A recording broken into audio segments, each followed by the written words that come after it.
So let's see. Yeah, so you guys have a decent amount of money. That's like I said, 73,000 gold worth of stuff. Um, Renly has the bulk of the gold. Deimos has the bulk of the platinum. Well, hold on a second. Hold on.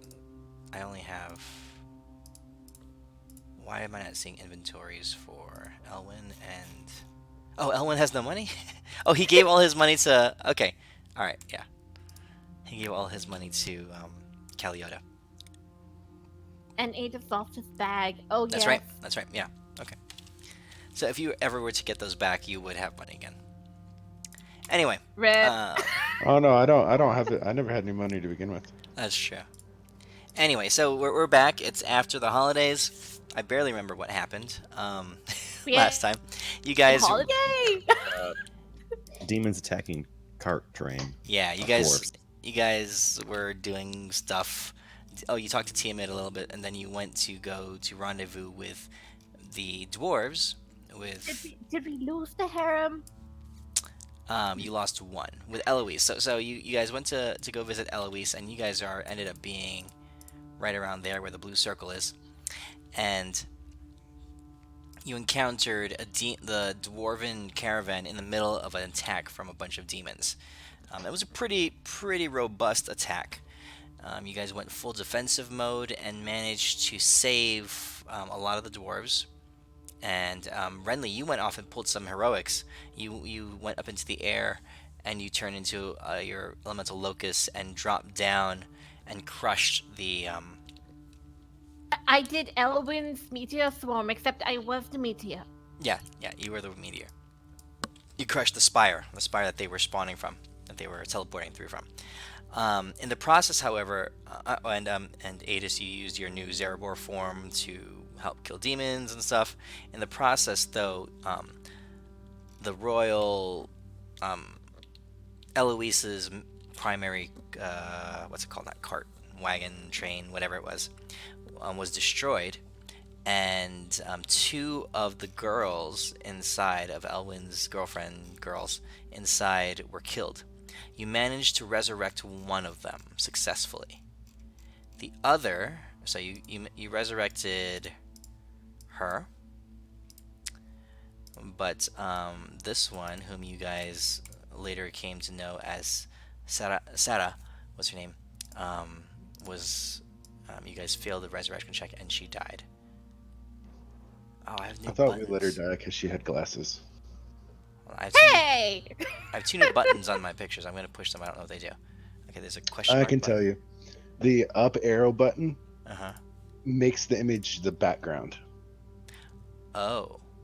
Turn it and back. it's Turn it it's back. actually it's actually really good for high resolution images because when they're in the background, it stops being a memory hog like it is when it's a window. How do you unmake it the Oh. background and go Oh, back You to you your hit the normal click down background? the arrow. small button. You hit the The down arrow. yeah. If you hit the up arrow twice, it becomes your fantasy ground screen. Can you guys see Essentially, that? If I made the background like that, it only does it for you. if But I this share is it with you actually all, really. It still won't make it the background for us. This oh, would be good for It's a it's streaming a though. it's an individual client thing. But one of the cool things it does, especially for a world map, is it keeps it in the back. Even if you click on it, it won't come to the front. okay, So yeah, I use a 5K map of the Sword Coast for my game, and Fantasy Grounds don't mind it when it's in that mode. gotcha. Okay, and that's where you guys left off. You guys successfully disrupted the demon attack, and the caravan is about 3 days away from Mistrala at this point. Um, you guys did go down to sleep. I remember at the end of the last game, you sought solace amongst the dwarven population. So Adis, I'll let you pull off one level of exhaustion, Okay. and you guys get your long rest. Okay. Oh, Adis, let me give you your other forms. So you were able to acquire the forms of Zerebus, no, of Nebularos and of Mirex. So I believe that is correct. I'm going to add these to your. Where do you keep them? On the Boon of Defensor.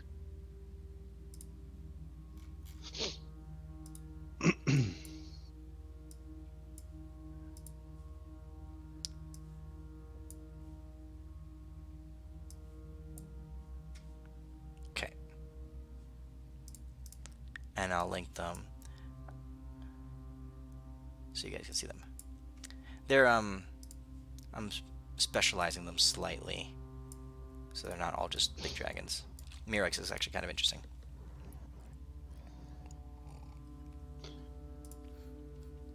Given the other two, I'm gonna just throw this out there out of curiosity. Is he supposed to have that low hit points? Yes, Okay, cool. it's a Just she. making sure. Mirex is a she. Or she. Okay, cool. And She's also quite a bit faster than the other two are.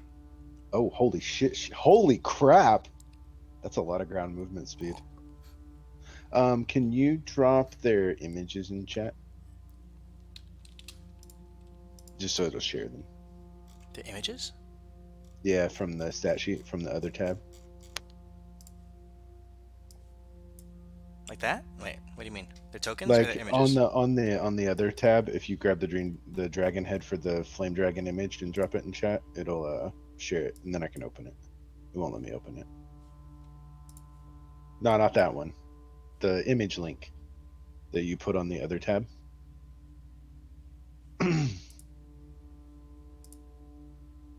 Oh, no, there's nothing there.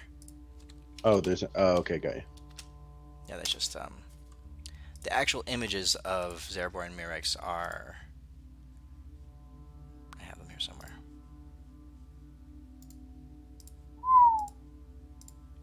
She is fast as hell.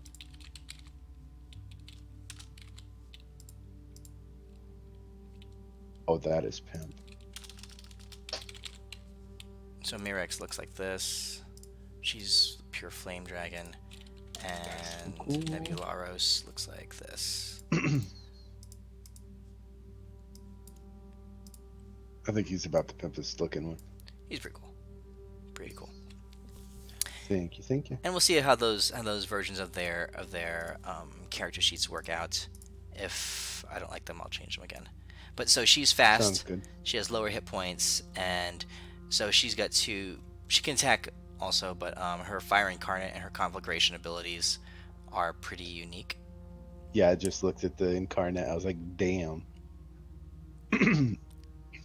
And they chain together. They can work together. Conflagration specifically as a breath weapon is pretty different. Nebularis has two breath weapons, and you can see what they are there. One single target, one is heavy AoE. Wow. Oh, that is so rude.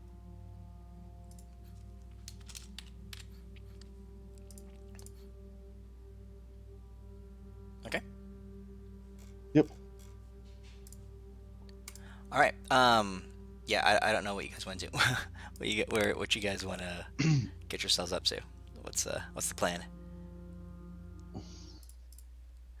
I feel like we were trying to get Mistrala back, but then we put a pin on that because I think something needed to happen overnight, like there need to be research done or something. So the dwarves were gathering all their dark iron, while Kildrak was preparing the sequence of events that needs to happen. So Yeah. So you need to get dark iron from all the dwarves here, and you had told them about it. So they were preparing ahead of time.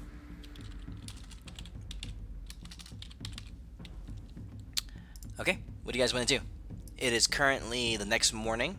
You are with the road weary dwarven population. It's a huge caravan slash traveling army, marching army, working its way from this edge of Udos right here up towards Mistrala in this direction. All right. By now, you guys are closer. Probably you cross into Taswan, and they're about 3 days out, give or take. What do you guys want to do?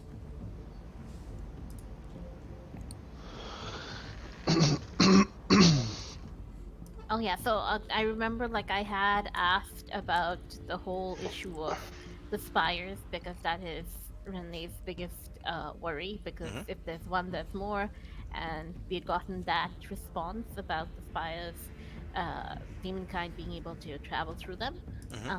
And I think our thing was we need to figure out, like, I think Renly can turn into a demon kind or, what do you call it, a fiend. And same with Adis. Hmm? The only thing was Demus and Elwyn. Well, you have to understand, we're pretty cool. I think they'd accept us. But fiendishly cool, that's the question. I feel the Yeah. almost celestially cool. What? No, I'm not a good boy. Damos is a bad boy. Bad to the bones. He definitely has like 80s anthem rock like every time he goes somewhere. Okay. I Okay. Oh. So you guys wake up the next morning. The dwarves are beginning to mobilize. They're preparing their carts. They're preparing their animals, their pack animals, and everything like that. The caravan will be departing within the next, I don't know, 20 minutes. Sigma 3 is Anyways, there. Yeah, what's up, Elwin? I'm listening, so but I'm just gonna be really quiet. I'm not gonna be able to talk much from now till midnight. Sure.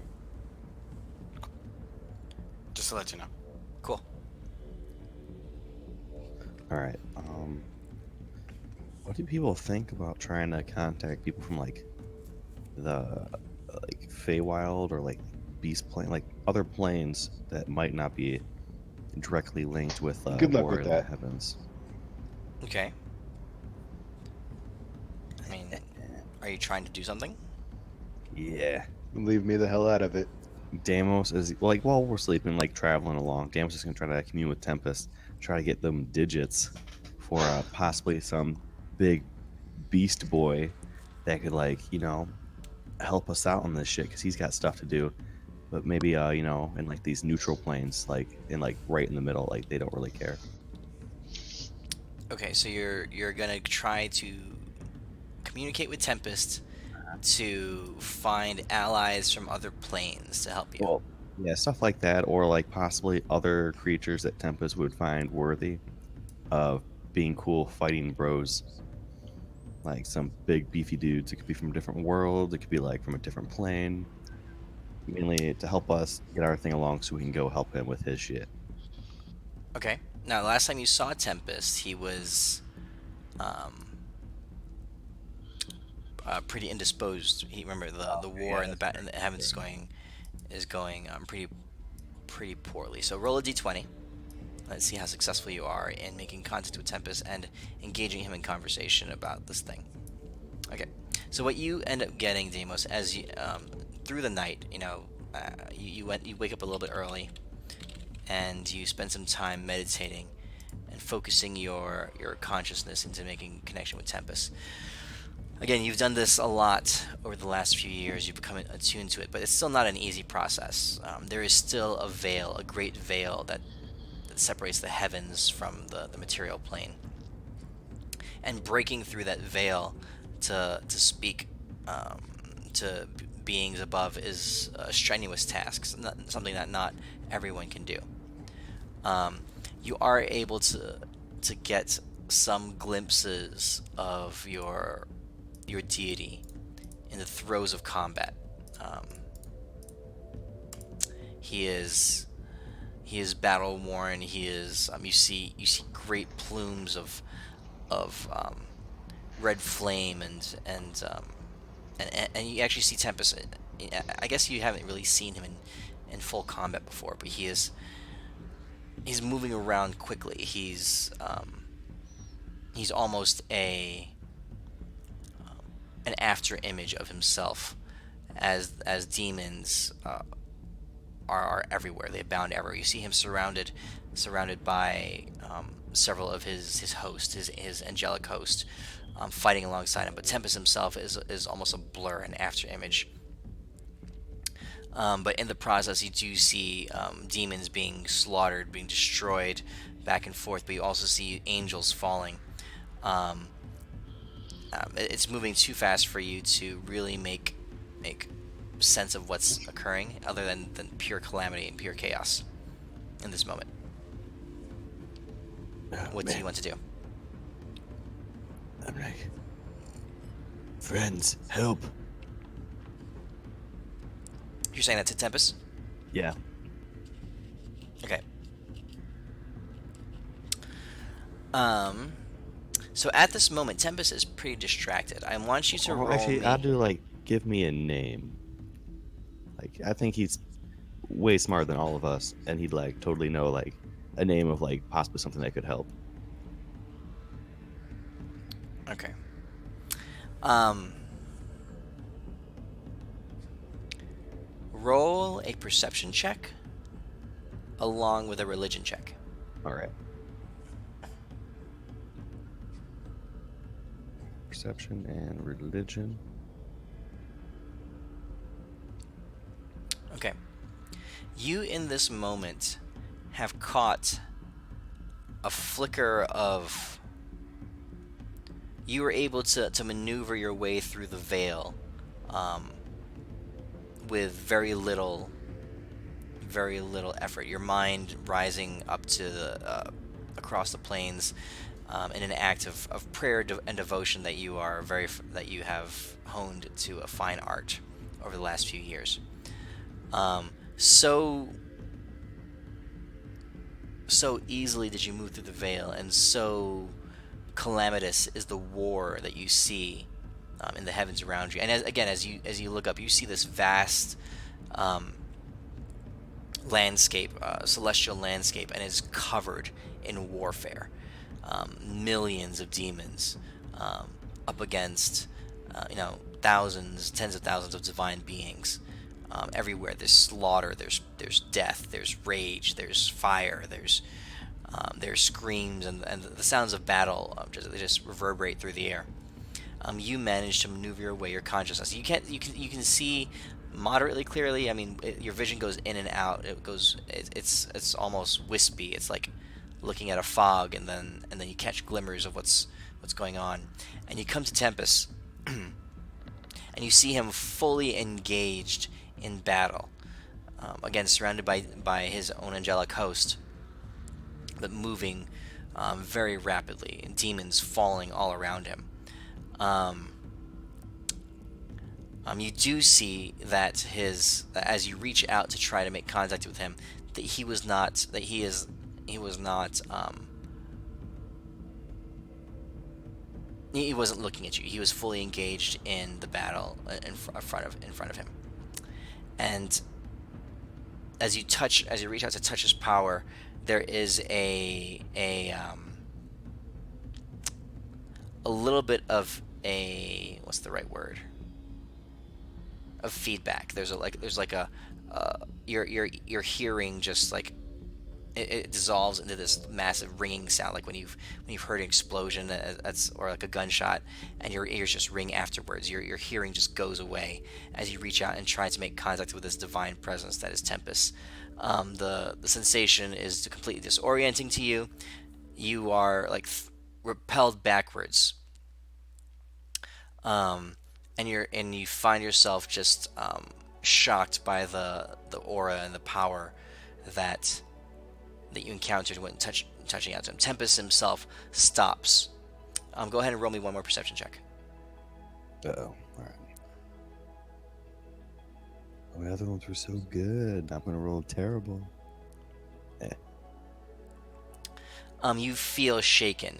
You feel odd. You feel your body just trembling with a very unfamiliar kind of energy, a very unfamiliar sensation as your celestial form is riveted by this encounter. You see the angels surrounding Tempest. At his command, they form a barricade. They harden their positions. They switch into defensive stances. And Tempest himself pauses. He stops his warring. And whereas his form was like an after image before, it was a blur before, now it solidifies into the image that you know, which is this image, the image of Tempest in front of you. And he turns around to you, Deimos, and he says,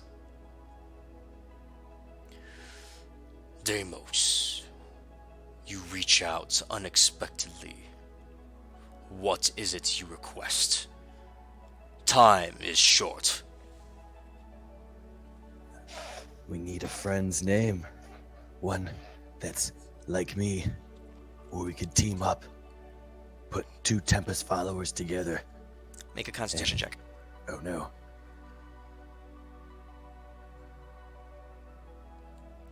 As you try to mouth the words, your connection to the your celestial form, this astral projection that you're sending up into the heavens, is uneasy. It's like flickering in and out. Your encounter with his energy was disorienting enough that it's like having just really bad reception on the phone call. So yeah, I got sprint. I'm just joking. Bird. Okay. I pull up my Verizon phone, and I'm just like, an ally. They can help us here. I just need a name. We want to get to you as fast as we can. Okay.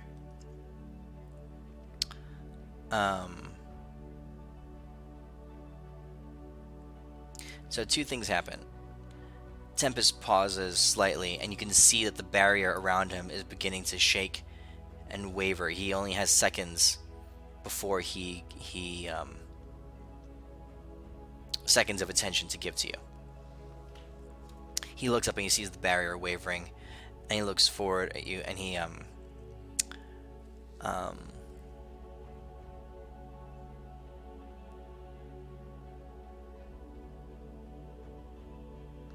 and there is a hint of anger in his voice. And as he voices it, you feel your form being rebuffed. You can feel the uneasiness and the unfamiliarity in that's like still rattling in your bones. It just amplifies. And Tempest, his eyes glowing red, and his rage and his anger just pouring forward, directed not just at you, but at not really at you, but at all the demons and the warfare around him, says, "I have not time for such a request." Well, then I'll meet you there shortly, Mr. Godman. I And give him a solid salute. as he says this, he says, "Your task, Deimos, is to become strong, to make your way to the heavens, and to secure victory in this battle here."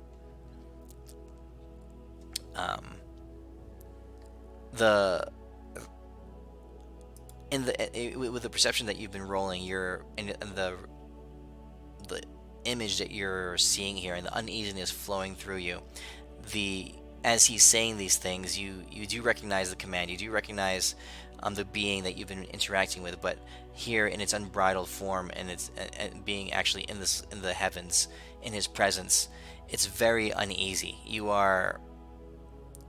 find yourself encountering, and it's almost like when you come up against someone, and they just seem like they're off a little bit, or he just seems a little bit different.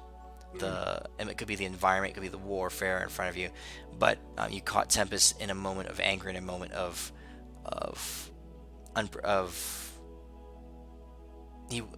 distraction, and through all this, you get a very uneasy feeling from him. Okay. Oh yeah, Deimos definitely gets it, and he'll go out, but he wants to make sure Tempest knows that it's only for the thing, because he wants to get in that fight pretty bad. But I mean, you interrupt somebody, I mean, I was surrounded by like a million demons. It's like, I wouldn't be the happiest person ever either. Mm-hmm. So it is totally justified. Okay. As your vision begins to fade, as you begin to retreat, you see him cross his arms, and his red cape flares up behind him, and it spreads impossibly large, spanning hundreds and hundreds of feet all around him. And you see it begin to crackle with energy, red and black, just rippling through it. But there's but the cape underneath the folds of the cape, you see the darkness underneath the cape just begin to spread, and demons underneath it, underneath the covering of the cape, begin to shrivel up and just die and just like sizzle and smoke and flame up underneath the shade that's being cast by his cape. Now, this Damos thing. I mean, he wouldn't think of anything, but does this seem like bad dark energy, or just like warlike energy, and it just happens to be shady? Um, let's see. How would you know? How would you be able to tell? Roll some kind of check to try to determine whether or not what kind of impression you're getting here.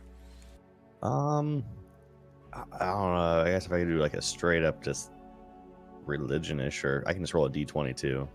Just because, I mean, like, you spending time in hell, whatever stuff, we've seen a decent amount of bad demon boys. Okay. So. Okay, go ahead and roll your religion check. Okay, it is definitely divine energy. Okay, sweet. There's no doubt about that. There's the demonic energy is being shattered underneath it. It's a very impressive display of power as his cape just flares out and the demons underneath its shadow are being ripped apart. In that sense, it's something unlike anything you've seen Tempest do before. Anytime you've interacted with him, it's always been through his spear or his sword, or He's pulling out all the bells and whistles. He's desperate. Yeah. It's unlike anything you've ever seen before. Okay. Guys, You return to I gotta Earth. go. You return to your body, your physical form, and your mind. There is a sense of uneasiness still rattling through you. I'm gonna spend most of the rest of the day just kind of like resting in one of the carts just to recover from that while everyone else is doing their stuff. I'm Okay. sure it's kind of a strenuous task I went through. Okay. The carts begin to move, and as a whole, the caravan is progressing towards Mistrala. I think Okay, we spend our evening doing research. So like Damus does his whole communing. I got questions for the boss lady. Okay. How long does it take for the last person in the convoy to get to where the first person is in the convoy? The caravan is quite long. You're guessing about a mile long, Mhm. and they're all moving fairly quickly, but it's still on foot. So 4 miles an hour. Okay, so not a whole day. Yeah, 15 minutes. I'm gonna ask her if she can It's come pretty up wide. with. It's also pretty wide. I'm gonna ask her, hey, would you all like to not walk to Mistrala? Because if you can get me 16,000 gold worth of diamond dust, I can make this trip a little shorter for you. She looks at you and says, "Friend, we do have some diamonds, some gems of worth. How can you speed our travels?" Okay. Midas, this is my first question. Is it possible for me to augment the magnificent mansion so the entrance is slightly bigger than 5x10? It would come at a cost to the rest of the spell, to some other feature of the That's spell. that's fine. Don't I you have could a shrink. boon that allows you to double something of a spell cast? No, because you took it away from me. Remember? And Did that I? was in his backpack. I think that was part of the That was backpack. That's the scroll. Oh. Yeah, I could shrink its size down from 50 cubes to 2 cubes. I don't need the inside to be very big. I just need the entrance to be big enough for their wagons. Okay. The And then overall on the size of the mansion would shrink, would be cut in half as you double the size of the doorway. Okay. And then so my plan is to on the inside of it, I think it's Elwin that can cast a gate, right? Deimos casts gate. Deimos to cast a gate from inside the mansion to Mistrala, and I'm gonna make the gate permanent. But I need Inside the mansion to Mistrala. 16,000 gold worth of diamond dust to make it permanent How are you making it permanent? with the spell I made. The everlasting effect. Wait, what? Yeah. I want. I told that you spell about them. too. I don't remember. What's I up? think our thing was that if we Hold on. create the things and as we go through them, Midas uh, vetoes them or allows it as Yeah, we I don't use remember them this. in Let me see action. here.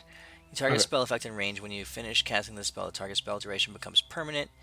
If the target spell ends before you finish casting permanency, then the spell fails and all Yeah, material components are lost. Cast a I spell would concentration like for that, and I will keep casting symbols on my fists. I will have 20 symbols on my fists at all times. It costs They are all 2,000 gold permanent. worth of diamond dust per level of the spell, dude. That you're making permanent. Yeah, but I'm pretty sure I could beat One Punch Man. Like after I So get this done. you're trying to create Saitama, a go! permanent a For permanent real, gate. though. Is what you're trying to do? Yes. Well, it's not going to stay permanent forever. I'll dispel it when the army's done. But because it can't stay in the mansion, because the mansion, you know what I mean? The mansion goes poof in any case. Okay, gate spell itself lasts 1 minute. Yeah. Okay, so I'm renaming your spell Okay. to relative everlasting effect Okay. because it is not actually everlasting. So it's relatively permanent. You can Yeah. It's. I was thinking of it kind of like the true polymorph, in that kind of permanence. Like it can be dispelled, obviously. you can using this ability and burning the spell slot and the material components, you can change the duration of spells effects, Okay. and depending on what kind of spell it is and how much material components you're sacrificing, it will Okay. vary. So it'll be a relative effect, a relative Okay. thing could be based on the situations. Okay, but what you're trying to do to create a semi-permanent gate that will last longer than a minute, and we really are shooting for like 15 minutes. Shooting for like hours if we're gonna get the entire army through. Um, Well, you're shooting for about an hour. If you're trying to Well, narrow yeah, if them they're going down. 4 miles an hour and the convoy's right. only a mile long, yeah, so we'd need about an hour. Or yeah, about 15 minutes. Never mind. Yeah. 15 So minutes. rather than trying to make it permanent, like if you can extrapolate it to increase the duration from a minute to, that's something like a sorcery thing can also do, right? Yeah. Like So that's what double. the spell will allow you to do. It will allow you to try to extend the duration of the gate spell. Okay. Okay. That's what So- we'll try. So what you're gonna have to do, so you guys set up this rig, you you create a magnificent mansion portal that's very small, but since it does transport them to a slightly alternate dimension, and inside the dimension, you have Deimos cast a gate spell But to my gate straight to spell Mistral. won't work. Why? I need Ada's. It's in my description. You have to show me your moves. Sure. Show me your moves. It's the only way, I swear. When they do push-ups. Oh, hold on. Let's see here. Target. Let me see if I remember how to do this. Let's see. There you go. At that moment, as you guys are preparing the spellcast, Eloise walks in, and you see Renly doing push-ups on the ground, Adis opening his the front of his blouse, and Deimos just like rubbing his hands and staring intensely at Adis's chest. And Eloise pauses and says, I'm so sorry. I didn't mean to walk into something private. Elwin I is will in be that outside. That caravan. helps.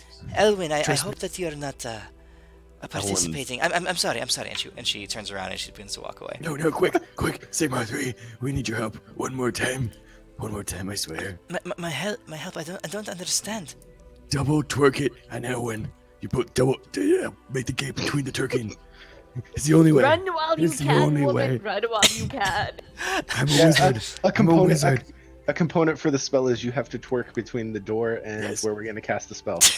I'm a wizard, Harry. I swear. All right, This is deception totally checks. how- Deception checks, both of you. Deception checks.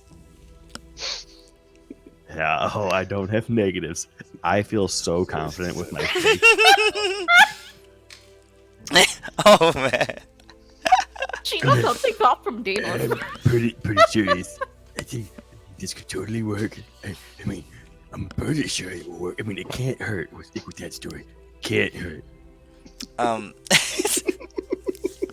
She pauses and she turns to Elwin and says, Elwin, I am unfamiliar with the ways of magic. Did they speak the truth, Elwyn? Elwyn is. I'm Mom. assuming. I'm assuming he's pants down, slapping his own ass, twerking it. Okay, so I'm gonna roll evens odds for Elwyn. Evens is he's into the ruse and he wants to see her twerk. Odds is he doesn't want to see her embarrass herself like so, and degrade herself in front of the group. So Can she really degrade herself? So we'll degrade herself way more. I think he would think it's a win-win. Yeah, it's a win-win. I That mean, loose considering girl. there's a collar for Damus. He's in on it. and Elwyn turns to her and he says, absolutely, it's needed for the magical effect. It's the only way, I swear. Well, I called don't the- swear on it, but I mean, It's how I wrote the spell. I'm sorry. it's crazy. It's crazy. I see. I told you he said it. Yes. So Okay. Eloise pauses, and she looks at you a little bit. She tilts her head, disbelievingly, and she says, "Tell me," she says, Yes. "one person twerking, as you say, will amplify the effects of the spell. Of course. How about more people? If I were to bring well, some companions First with off, me." they have to be women and have big booties. But hurry, quick! Time is of the essence. Guys, I think we got her. She'll never catch on. So when she came to twerk, how much dust did she bring? She brings a What's the- 16,000. So what do we Gold want worth to of say? dime Like dust. 2,000 gold for like a minute? Yeah. How does this work? We'll Is go 1,000 Or per minute. I'm different- gonna have you roll checks Okay. along the way to see if you can maintain the spell, basically. Okay. Okay.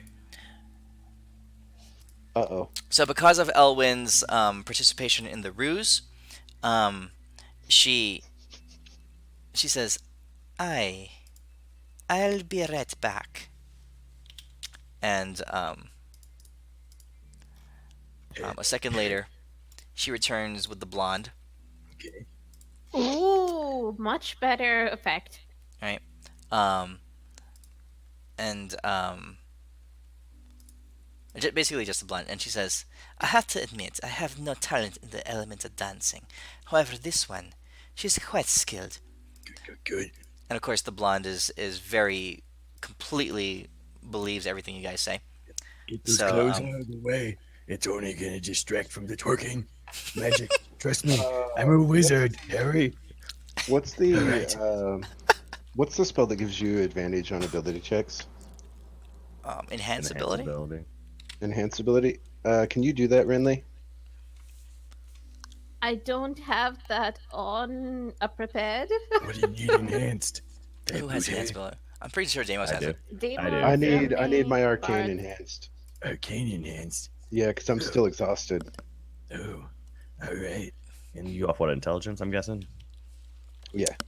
All right, so I'll do Wait, it at I have I'll do it something. at oh, what was that? I think I have something, if I recall. Yes.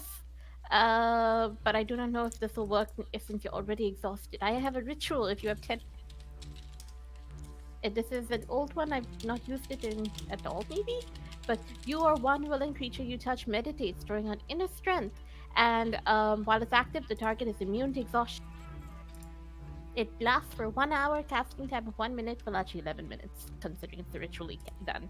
So. Well, since we're about to move an army, you think you could just cast it?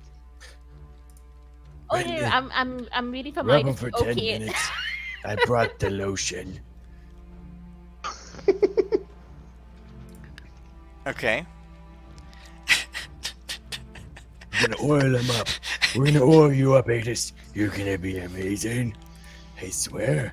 Well, I don't. Okay. But I'm pretty sure it could work. Okay. I summon Hydron. I pour oil on Hydron, and so there's like this immersion of oil swimming through Hydron, and Hydron like basically rolls around Aegis. And I'm And blasting as he light leaves, spells. like the oil remains. Yeah, I'm blasting light spells through Hydron. So it's like a disco party in there. They're all like twerking and dancing. Trust me, God. and working out. It's like CrossFit, bodybuilding, and like a dance party all in one. It's the coolest thing ever. Trust Deimos on this. He's running for president soon. Okay. So what happens is um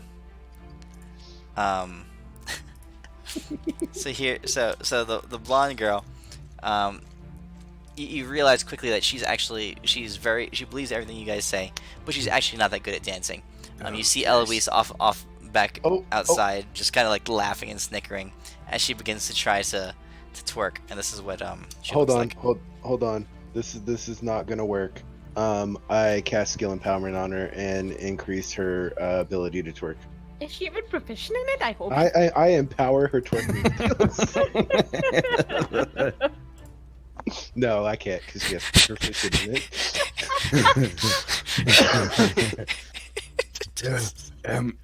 Lady, you're gonna do the worm. Sigma 3, get back over here. You're the twerker. Blind, The Sigma 3 lady. is off to the side, just completely cracking up, just laughing. It's funny, I swear. It's very good. But time is of the essence. I know you think this might be a joke, but I assure you, it might not be. Quick, start to get on your back and just twerk it real hard. You start doing the worm or whatever the fuck you do. Brenly, I don't even need to tell you what to do. And like, I give her a pull. Elwin, just keep that shit going. You're doing great. Adis, I don't know how you've been rubbing them nipples that hard, but I like what you're doing. All right, let's get this guy going. And you see Dave just flexing and like push him up, and I'm picking up random stuff and throwing it, and the gate just appears. I just say, Yep. Bippity boppity boop. So inside the Magnificent Mansion has basically turned into like I don't know, a club, a disco room. Where there's flashing lights, there's bumping music, and you see the portal, the gate portal is fairly close inside the entrance to the mansion, and inside you see the blonde doing her very, very sad attempts at twerking. Eloise is there just laughing. And the dwarven army begins to walk into the Magnificent Mansion and into the gate on the other side. So Adis, the first minutes goes by as normal, and then you see the gate beginning to shudder and collapse because Deimos So we're ushering them through. Go, go, go! Correct. They're working, yes, yeah. And they haven't. Sigma 3 is out there telling them to move quickly. The dwarves are rushing through as quickly as they can. You see them a bunch of dwarves on mounted. They're like on these large battle rams, with large horns and that kind of stuff, just rushing through at breakneck speed. Dozens and dozens of them just ripping through the portal. This is the vanguard of the dwarven army. They're the ones who kind of lead the charge and do the scouting and that kind of stuff. So they're the ones that are charging through first. 1 minute goes by, and more dwarves are continuing through, and you see the spell beginning to shake and fall apart, Adis.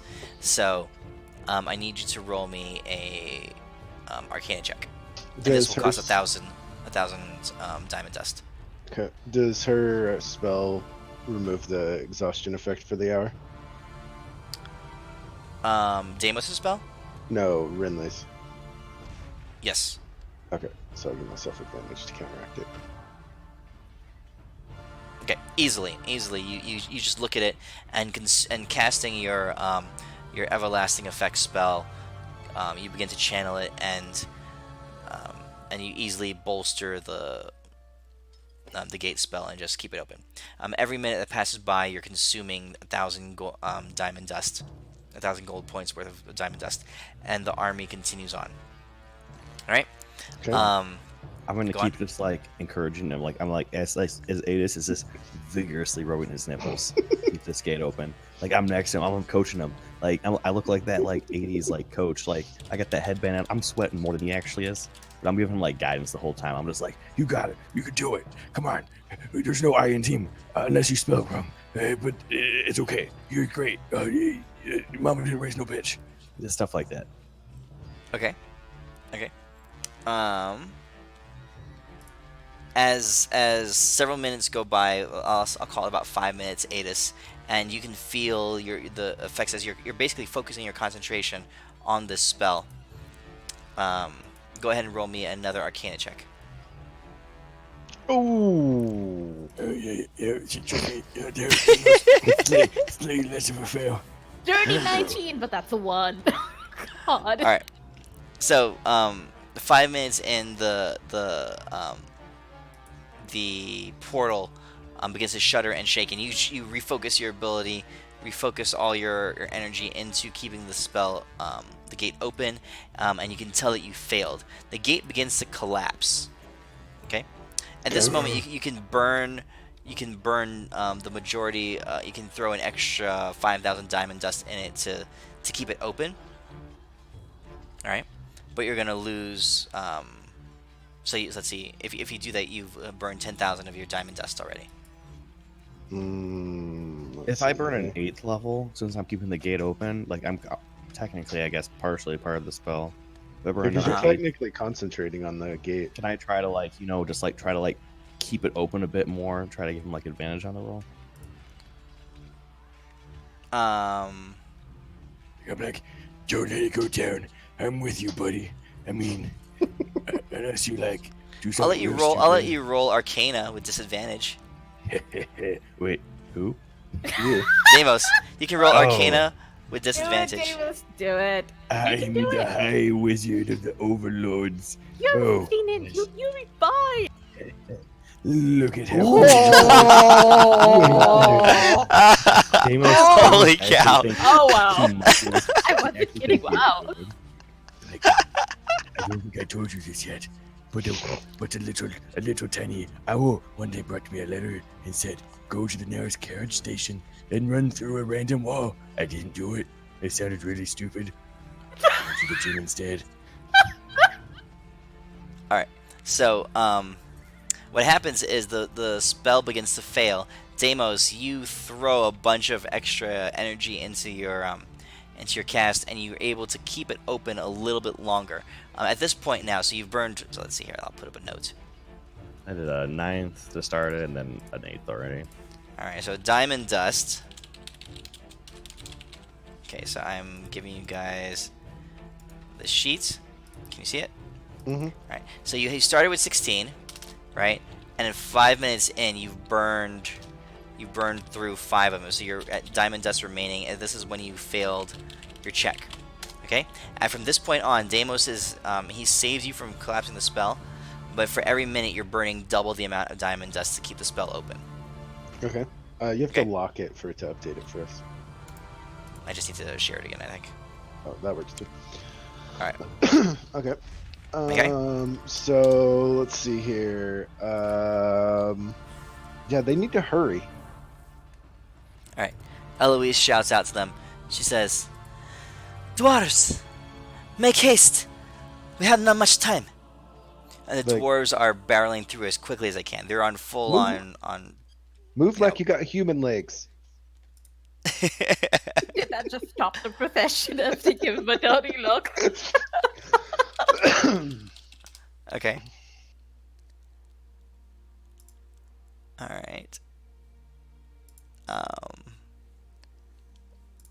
So as the time, let's see here. Let's see. 5 minutes in 5 minutes further in, you've burned through the majority of your diamond dust again. Okay, you're at 1,000 diamond dust left, and it's 10 minutes into the So we need to keep it open for like 5 more minutes. Yes. Well, you've Alright. hurried them up, so you've gained like a minute in time overall. Okay? So, Okay. Adis, make another check. Arcana check. And Damus, you can roll too, as well, with your disadvantage. Oh yeah, I got this. I'm so wizard. Unless it's a 1, and I'm not taking it, I swear. Oh my gosh. Okay. The portal remains open for 1 more minute before it begins to flicker, and you realize that the energy of your everlasting effect has failed. So you guys end up with a total of 11 minutes worth of gate spell. How much is still left of the army? Like I'm asking her, how many's left? It's coming down. 1/5. 20% of the army is still has not made it through the spell, through the gate yet. All right. Can I burn 2 7th level spells to try Can I to like toss- get an extra like 15 seconds each, like 30 more seconds? I'm like funneling all this energy. Like, this is not everlasting, I swear. Oh I'll my goodness. toss 2 7th and 3 6th if it'll help. Okay, so you guys are bursting at your spells to I'm try trying to figure to. out, like, when, Yeah. did this happen before or after our long rest? Like, This is after our have long you rest. gotten? This is like in the morning. Okay. Yeah. Because I Yes. would like to try to. I don't know. That would work. Never mind. Keep going. Yeah, so a 7th and 3 6ths. Or 2 7th and 3 6ths. Okay, so you're trying to extend it a little bit longer. 3 7, 2 7, 3 6. That's 14. That's 20 points worth. Deimos, what are you burning? 2 7ths. 20, 34 points worth of spell points. Okay. Okay, I did have something I wanted to mention, like if it's possible, but I'm throwing it out there. Okay, so can I actually like run out, into the open next to this barreling line, conga line going into the Magnificent Mansion?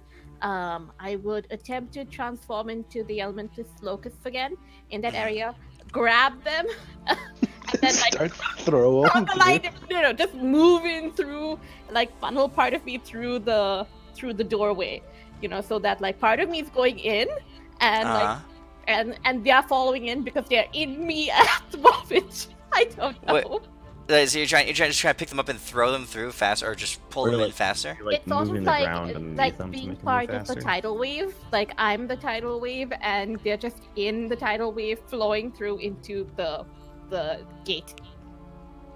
And so part of me is going in there too. a tidal wave of earth that just shoves. It's a fifth of an army, though. Yeah, that's what I probably won't get much. It's only about 60 feet or so, but I would start that. I don't. Okay, I mean, so you go to the back of the army and you begin to like create tremors and stuff, and the ground begins to shake and rumble, and you can feel the dwarves in front of you beginning to run even harder, for one thing. But the slowest ones are being swept up in the wave of rubble that's charging forward towards this gate spell. So Adis and Deimos, go ahead and roll me Arcana checks. Deimos, you don't need disadvantage with this one because you are. Oh! I forgot Double to put 20s. I forgot to put it, but still double natural 20s. Wow! I mean, it should make That's up like a for double my rainbow, 6. that is- That's like, Oh, yeah, Deimos. here we go. Double 20. I'm still a wizard, Harry. And Renly, go ahead. Deimos Renly, is so demoralized that he's not a wizard that he couldn't Oh, go I outside. am. I swear, look, I have scars. I'm a Renly, wizard. go ahead and make your persuasion check. My persuasion check. Yeah, you're persuading the dwarves to move forward. Alrighty. Wouldn't it be more like intimidation? Oh, that's not Ooh, bad. nice. Okay. All right. With the burning of those spell slots, and the and pure desperation, and you guys are just clinging to the fabric of this spell, keeping it open a little bit longer. The blonde is dancing her heart out, twerking up and back and forth. She's getting tired. Oh, She's shit. been doing this for 10 minutes now. Is she You can see twerking? you can see her energy is starting. Aneurysm. I thought She- she was she's- having a seizure. She's dripping sweat. You know, there's a pool of sweat underneath her. She says, "I'm not used to cardio." She's like, I'm not used to anything sucking dick. I mean, oh my gosh, I'm a wizard. Wizard powers. Sigma, our Eloise is there, at the back, just hurrying her people on. They're all charging through. Renly, you're making this big ruckus behind them as the elemental locust. They're like half running towards the thing and half running away from you. And the spell stays open for a little bit longer, and then at the very last seconds, you can see it shuts, and as the spell collapses, Eloise throws herself in front of the dwarves that are there and stops them from running through, so they don't get caught in the collapsing spell, and the gate spell just finally disappears. Yeah. Okay, so not everyone got through, but I'll you wash guys it were back so I'm not burying people in sand. okay. What remains is a full 7% of the dwarven army. Okay, plus Eloise and the blonde girl is also on your side. And you guys are there too. You guys are all sitting inside the mansion now. The gate spell is vanished, and you guys are there with 7% of about 1,000 dwarves. You're awesome, Blondie. We couldn't have done it without you. You're good, I swear. Keep those Um, moves up. You're gonna like win the Golden Globes with dance moves. She's there. She's completely drenched in sweat, and she's her face is flushed with the exertion, and she's just like quivering, and just like shaking. She collapses down to the ground, and she's like, and she looks up at you and she's, I did good. Sure, Great- you did great great, job. kiddo. And I throw her a treat, which happens to be one of the cat treats I've been holding on to for years now. She catches it. She eyes it warily, and she says, "Hold on a second." Yeah. Wait. Oh shit. She stands up. She dusts herself off. Her outfit is just soaked with sweat completely, and her hair is like all matted and mobs up. And she looks at you and she says, "I am worth a whole lot more than this Oh. cat shit." And she throws out the floor. She says, I gave you the wrong one. Here, let me give you the right thing as I rummage through my.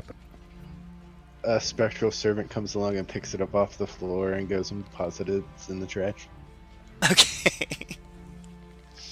And she says, "I'm going to need Mm-hmm. very special treatment. Oh yes, the Very special. special treatment. Oh, you're such a good girl.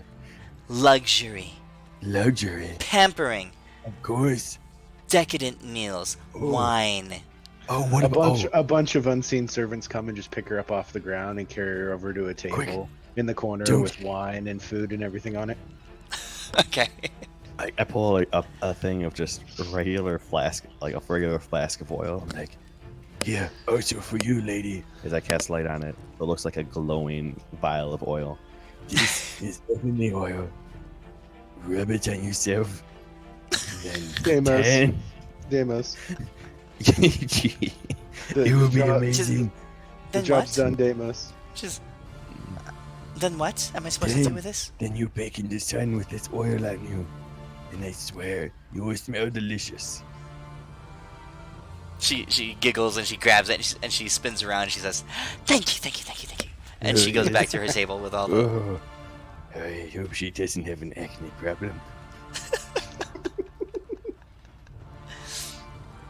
Eloise is there too, and she says, "I cannot say I understand your methods, but it was effective.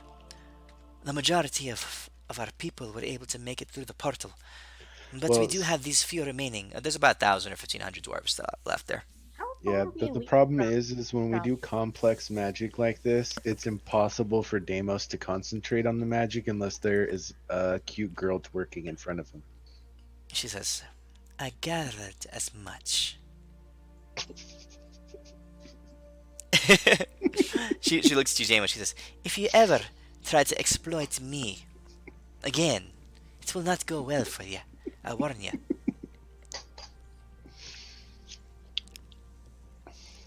Okay. She says, "But I guess unless you're able to cast the spell again, the rest of Not- us have some walking to do." Not today. How far are we away from Mistrala? Okay, so on your map, you guys are about here-ish. Okay. A little bit closer. 3 days journey. You guys are over here. Hey, Renly. Yeah? Hit up your homeboy, Mistrala, and give me 1 second here to double check this. Where is it? How many? 8. You and up to. You said there were about 1,000 people left behind, right? 1,500-ish. 1,000, 1,500, somewhere in between there. hit up your homeboy, the little king boy, and ask him if we can borrow, say, 90-ish mages for about, I don't know, 20 minutes. Hold on. Will this cost us money? No. Okay, I pass you the sending stone, and I'm like, "Hola, um, we have a request," and I give you a thumbs up because I'm like, I'm not making a request for 90 mages. Okay. All right. He says, "Hello, hello, Hello. What's up, yo? greetings. How may I Yep. help you?" I need to borrow 90 mages for 20 minutes. Well, actually, probably like 10 minutes, but Is we are in the final steps of transporting our troops. All of my mages are fully engaged. How important is this effort? well, if you let me borrow them for 10 minutes, we'll get the rest of the dwarven army to Mistrala, since about 90% of them we just sent there about 2 minutes ago. He looks at them. He says, "90 mages. It will cut our current transportation efforts in half. But if you return I them, just delivered 90% of the dwarven army to Mistrala. If you have to slow down for a minute, I think it'll be okay because they just got massive reinforcements. 93%. Don't sell yourself short. he says, very well. I will I, contact I the. I turn the stone around, be like, to show like the area outside. This is where, so they all need to be able to teleport at least 3 times, and we need them to come here. And I show him with the stone the area we're in. Okay. They He says, very well. I will tell them. Thank you. A few minutes go by, and then you begin to see mages appearing. Yep, I just tell him to grab 8 and teleport to Mistral. 90 of them can do all the rest of the army in 2 trips. Okay. Roughly. Well, they won't take all 90 to do 2 trips, but Yeah. close enough. All right. So over the course of the rest of the wait a second. Teleport is a what level spell? 7th. 7th. That's why they need to be able to cast it 3 times once to get here. Oh, wait, no. Yeah, it doesn't work out. They can go one. They can make one trip.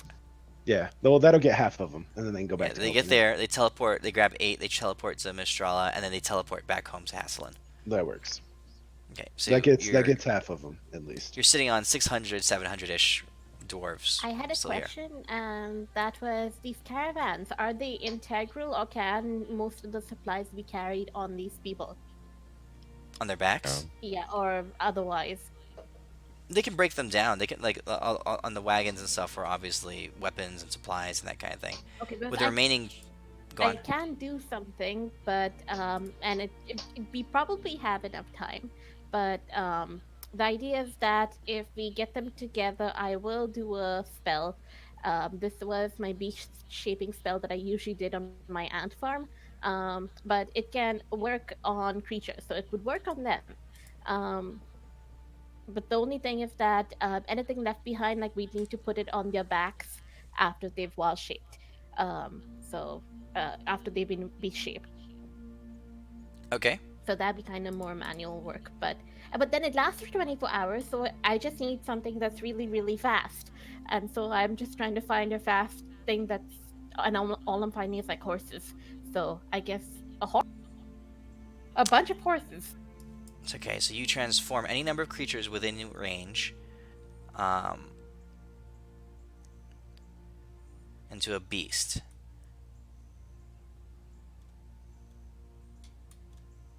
So you're gonna transform them into horses. Yeah, riding horses. They'd have 60 feet movement, and so dashing they'd have 120.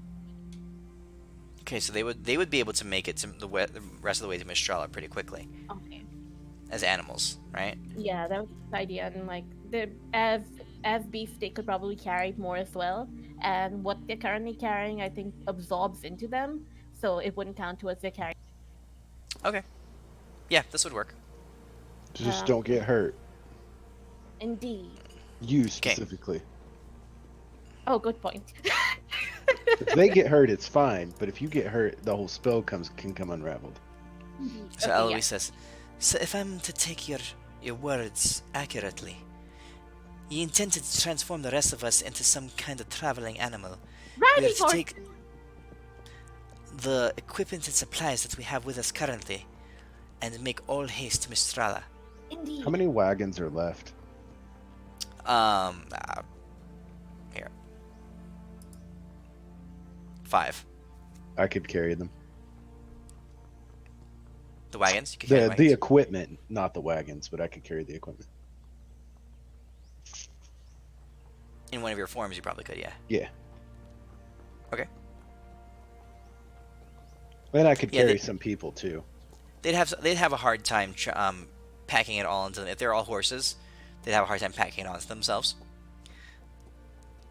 So I'd say between a combination of Adis, you saying that you'll take the equipment, and Renly, you transforming the population into a pretty fast moving beast. You could even make them flying creatures if you wanted to, probably, right? That is true. I would Yeah, probably giant eagles. do something.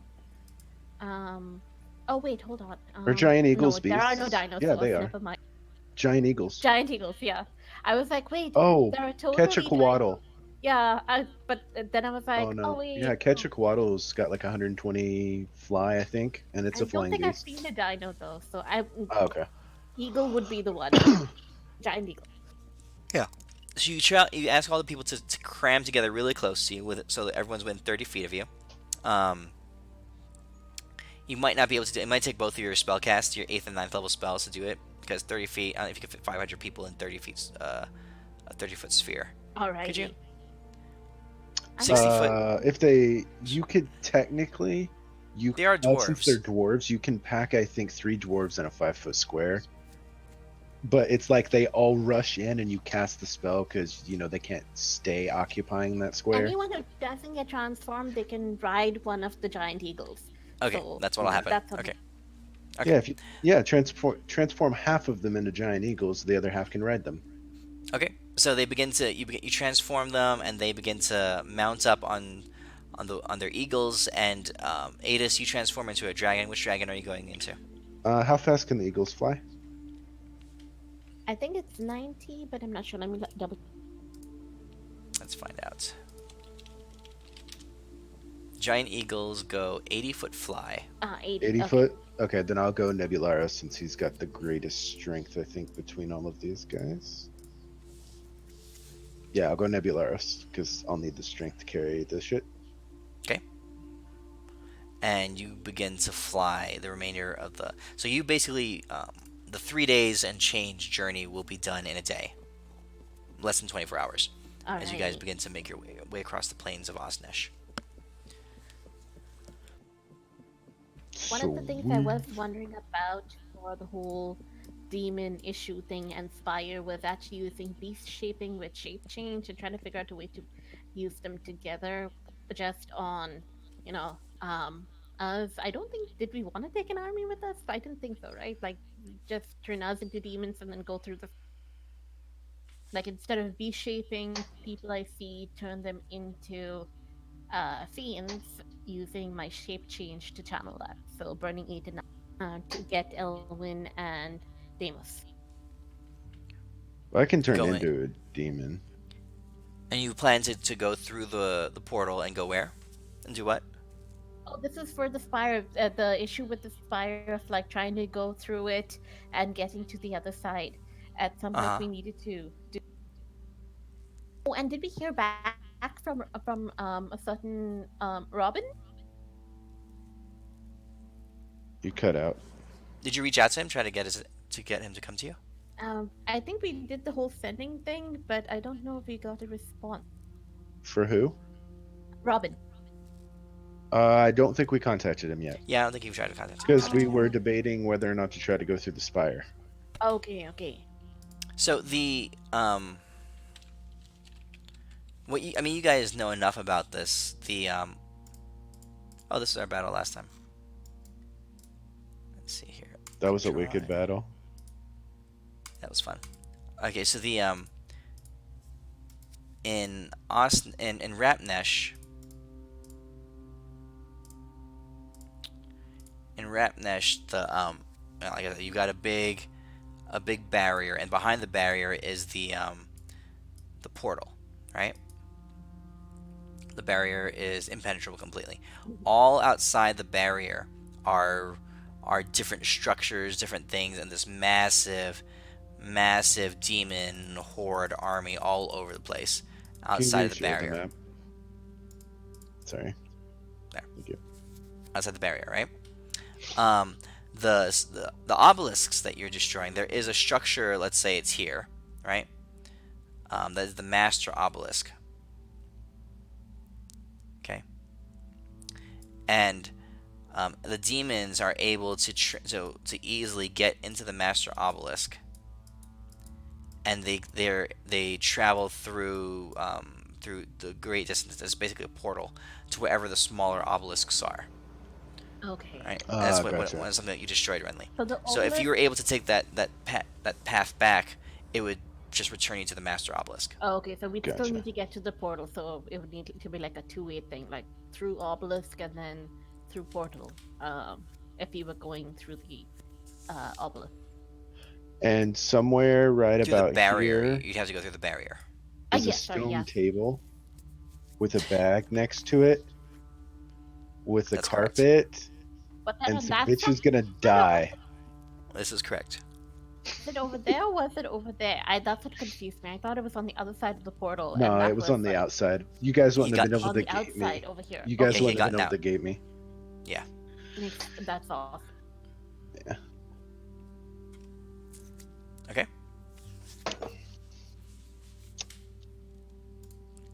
So, you guys have successfully made arrangements to get the remaining dwarven army there. The human army will also be there within the next. Will finish their travel within the next 24 hours. What do you guys want to do now? Are there the equivalent of like magic bombs in this world? Magic bombs? Yeah. Um, Like, there's mean- whatever's. like a There's- nuke or something. We kind of had one. Like I could store a We had a big little old stuff, bead of and that fireball. would kind of Well, do that. hear me out here. If you had, for instance, a holy hand grenade, and you stuffed it down a demon's throat and tossed his ass back through that portal, but something a little, more destructive. You guys would have to craft it or make it or figure out a way to create the same effect. Okay. But it is I mean, it's possible to possible. make it. Yeah, absolutely. Okay. Okay. Because that's basically, front door. Now that we know how to get through it, you need to stuff something through in a demon and toss their ass back through. So the obelisk itself. So let me just show you this. So like if we zoomed out from that picture I just drew, right? So let's say the barrier. So this is much greater zoom out now, right? Is here, and the demon hordes are filling out all the plains of Rapnesh, right? The obelisk would be like right here, and Adis, your little table and stuff would be like here. Okay, but the actual barrier, the actual perimeter of where the demon army is much further out. So the benefit of going through the obelisks would be that you can. It's like a backdoor entrance, right? To the demon stronghold. So they've pushed out from the barrier. Okay. Oh, but huge. Like the whole. No, I just remember though when I was there was like 60-foot tall demons out there by the table where I landed. Yeah. I mean, this whole place is filled with demons. I mean, we're But it's talking not as thick around. hundreds of thousands. Yeah, hundreds of thousands demons of different types, and there's all kinds of big war structures and siege structures and defensive structures all over this place. It's a massively fortified setup. Well, now we know how to get Robin to the barrier. Okay, so you guys need to come up with a plan. Now you have a lot of allies and you have armies now at your disposal. I mean, you could try to attack this thing head on. You also have the dragons, right? You could use the obelisks to get past there and do like a backdoor entrance. Um, you do need to eventually get through the barrier, and only from inside the barrier can you encounter the portal, the nexus point, the waypoint from that is keeping the the road from hell to heaven open. Right. It's inside the barrier. And also, like I said, there's the overseers, the demon overseers. When you were looking there, Adis, a while ago, there were 4 of them. You encountered one of them. You guys killed the one overseer, the one with the little lion dogs. But Coolest there were boss 3 ability. others. There were 3 others that were spread throughout this large army. This army is massive in and of itself, and of course, Malconthet is in the area.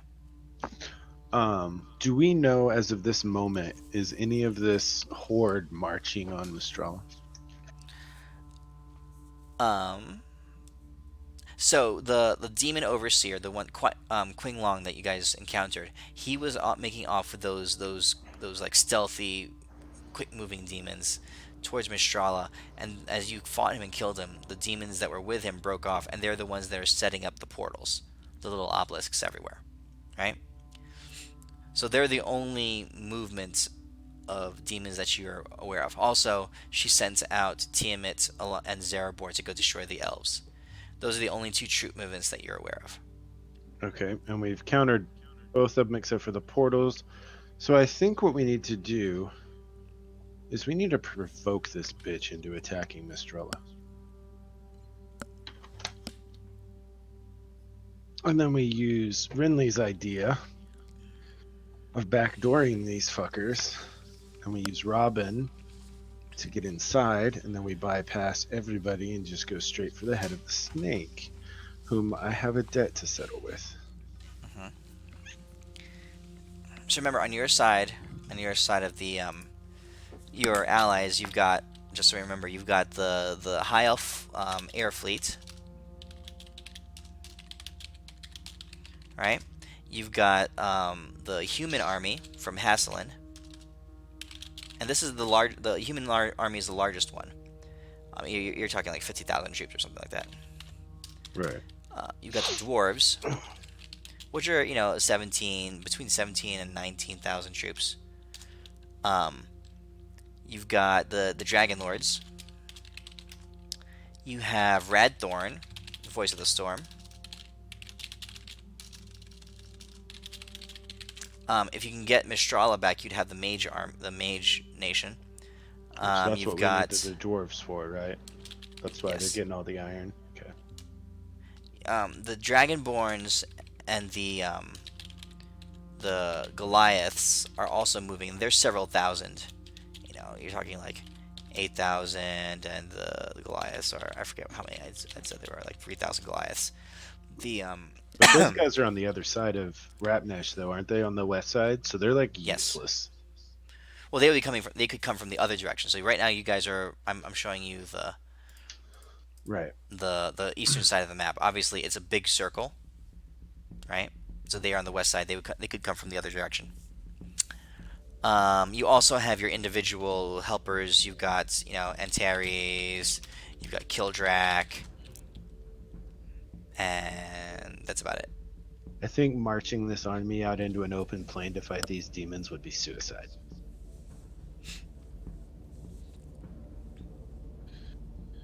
I would really like to get what do you call it? Get some research into the beat shaping and shape change. But if you can turn into, or if I can turn y'all into demons, including Robin, y'all can go through the obelisk and take a look at that barrier. Because if we can time it right, we could, and if you could get through that barrier, then anyone we bring in through the obelisk can go straight through it if you can break it down. Technically speaking, we don't have to go through the obelisk. I just thought of it, actually. Since I've been there, I could just teleport us right to the table. So last time you tried to teleport, or gate, she was able to remember. Remember, she's a It's her domain, basically. a transcendent being. No, there. not inside. The table's outside the barrier. No, but we used gate and she was able to also stop it partially. Yeah, because Last she time, was last time you, standing right there. last time you tried to gate or whatever it was, she was able to just fizzle your spell completely. Yeah, because I tried to teleport out of her barrier. Remember? That's what I did. And I only partially succeeded, and I landed outside the barrier. Mhm. I'm not talking about teleporting into the barrier. Just to where they were. Because if she's distracted or not standing there paying attention, because teleport's a little different than opening a gate. Right? Yeah. Excuse me. So it's But yeah. possible. Because there's no telling what You're- happens. We try to turn ourselves into demons and walk through that. Yeah, you can certainly. I mean, you can certainly try.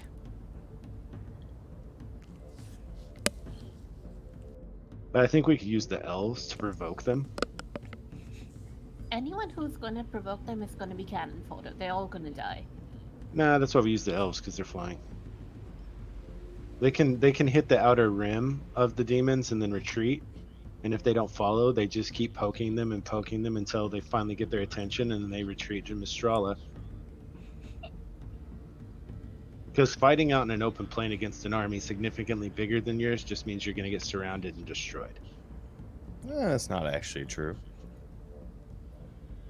Depends how much better our troops are than their troops. Doesn't matter how good ours are; they have an infinite supply of troops. Mm, You do have some heavy Figuratively hitters on your speaking. side. Figuratively speaking. that's like, think about this: you got like 1,000, like super well armed, tough dudes with tanks, I feel fighting like- against a unknown number of infants. We just need to get our army here, and we need to get through that barrier. The army everything doesn't. else The is army moot. doesn't need to get there. No, as in like we need to get the army in there so that they are in between us when we're in there, and the generals. So we who are use the over there. Goliaths and the Dragonborns for that. That'd be perfect. 2 small armies, easy to move. Assuming they'll cooperate, of course. They will cooperate with you. They're so all the populations. So you guys have assembled the remaining populations of basically this plane, the vestiges of good, the final remnants of humanity. They're all in. So they're determined, they're motivated. Oh, and let me add Mistrala here if you get Mistrala back. Okay. So you're definitely way outnumbered. You guys will have to be clever about it, of course, but you do have some heavy hitters. Again, you have the Dragon Lords in their full strength. You got Radthorn. You've got Mistrala. A nation full of mages, but Telephos. And Telephos is definitely on the same level as Antares and possibly Kildrak. So. Hey, if we send the mage out into the plains on a honeymoon, this war would be over already, just saying. Their honeymoon was like interrupted. They're in stasis. They can't do anything right now. No, I know. If we They've had like 3 days of marriage. If we had sent them out there for their honeymoon, this would be over already. I mean, it took, 20 mages to contain their honeymoon? Contain their wedding is what it was. Yeah, we don't know how many they used to during the honeymoon. But yeah. But I think a frontal, just my 2 cents, I think a frontal assault would probably be a bad idea. Unless there's somewhere between Mistrala and there that's a defensible position. Because they're in Cants, right? That's Yes. where the portal is. Yes. What's the city to the south of it? Do we It know doesn't have a anything name. about it? I never gave it a name. It's like a crossroads city. It's at the juncture of those byroads. Is it fortified? Do we know? Or You would we don't know. You could find out quickly. Hey Renly, can you find out if this city on this map is fortified at all, and how big it is? Which city? I'm trying to The look at little the map. arrow in Rapnesh. South of Kent's. Yeah, south. Oh, I see the arrow pushed in with the lines. Okay, yeah. You want me to call them up? Yeah, call up the dudes who used to live there and ask them about that city. Hello, calling Grafnish. Or Who are you calling? basically, what was his name again? The leader of the orcs. The Goliaths? The Goliaths. Yes, I'm missing orcs. Yes, Thanes Vorik is his name. Thainsvork. It keeps saying unidentified, so I can never remember. But yes, All right. Thainsvork. Oh, Thane, and ask him how wide the river is. we're looking for logistics. River width and what was the other thing? If that city south of Kent is fortified at all. Is it fortified? Do you recall?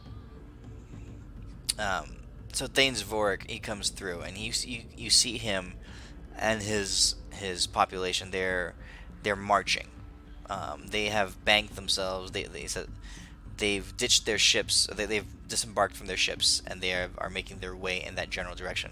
He says, "It is," um, he says, "it is no small coincidence that you ask of us this question. We are in march in that general direction at this moment." He says, "You speak of the here. Let me type it. It's gonna be the city of Trance. Watch.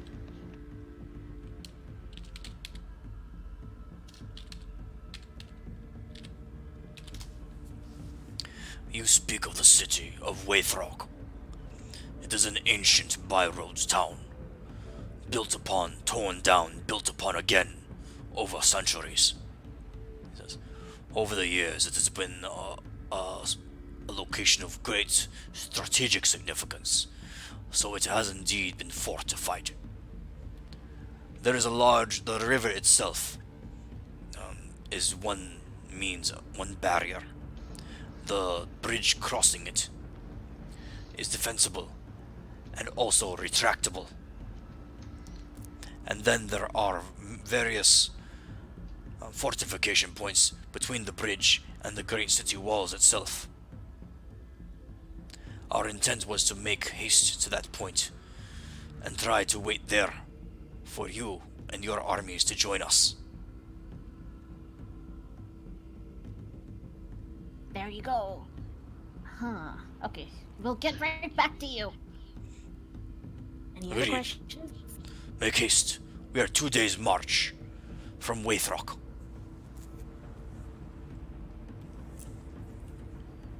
Question, Midas. Mhm.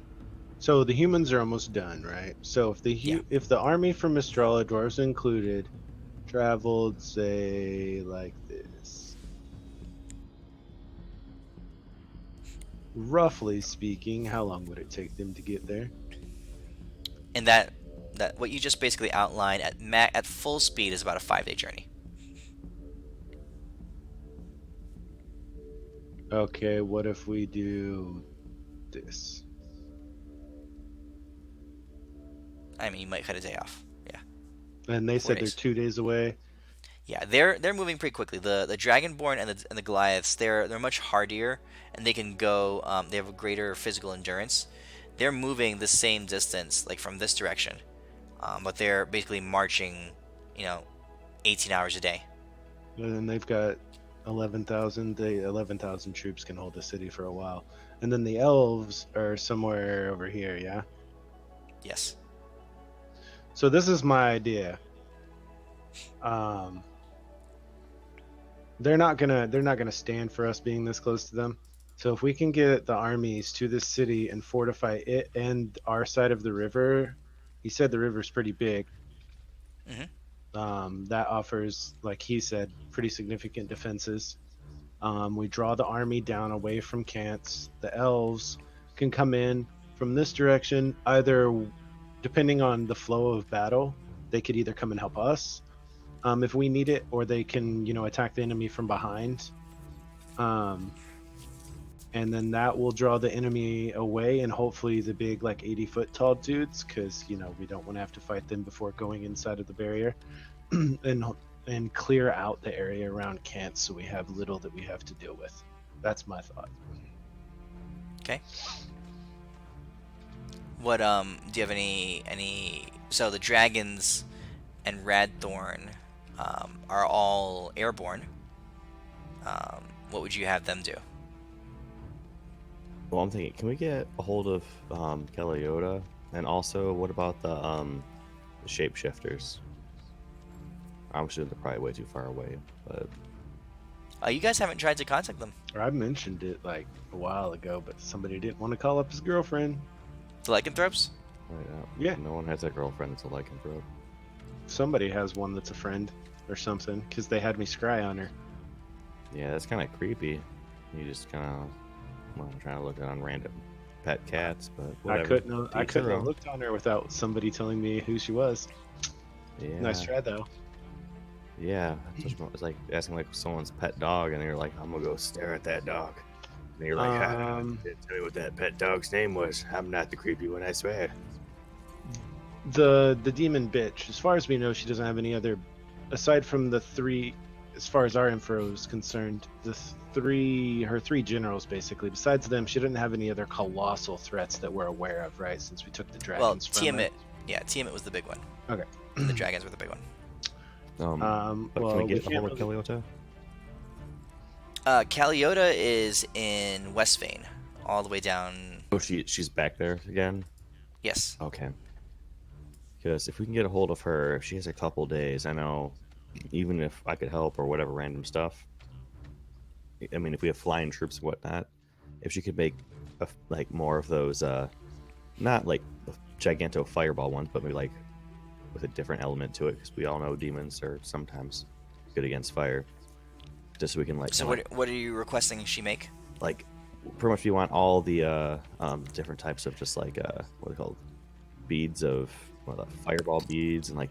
Okay, so those beads. necklaces, the necklace with like a bunch of fireballs, the thing that you used earlier to make this big explosion. Yeah, do the gigantic one, but possibly something that would be more effective against demons. But we just want as many as we can probably get, because if we can pupper the smaller ones with it, it's going to help out the smaller troops at that.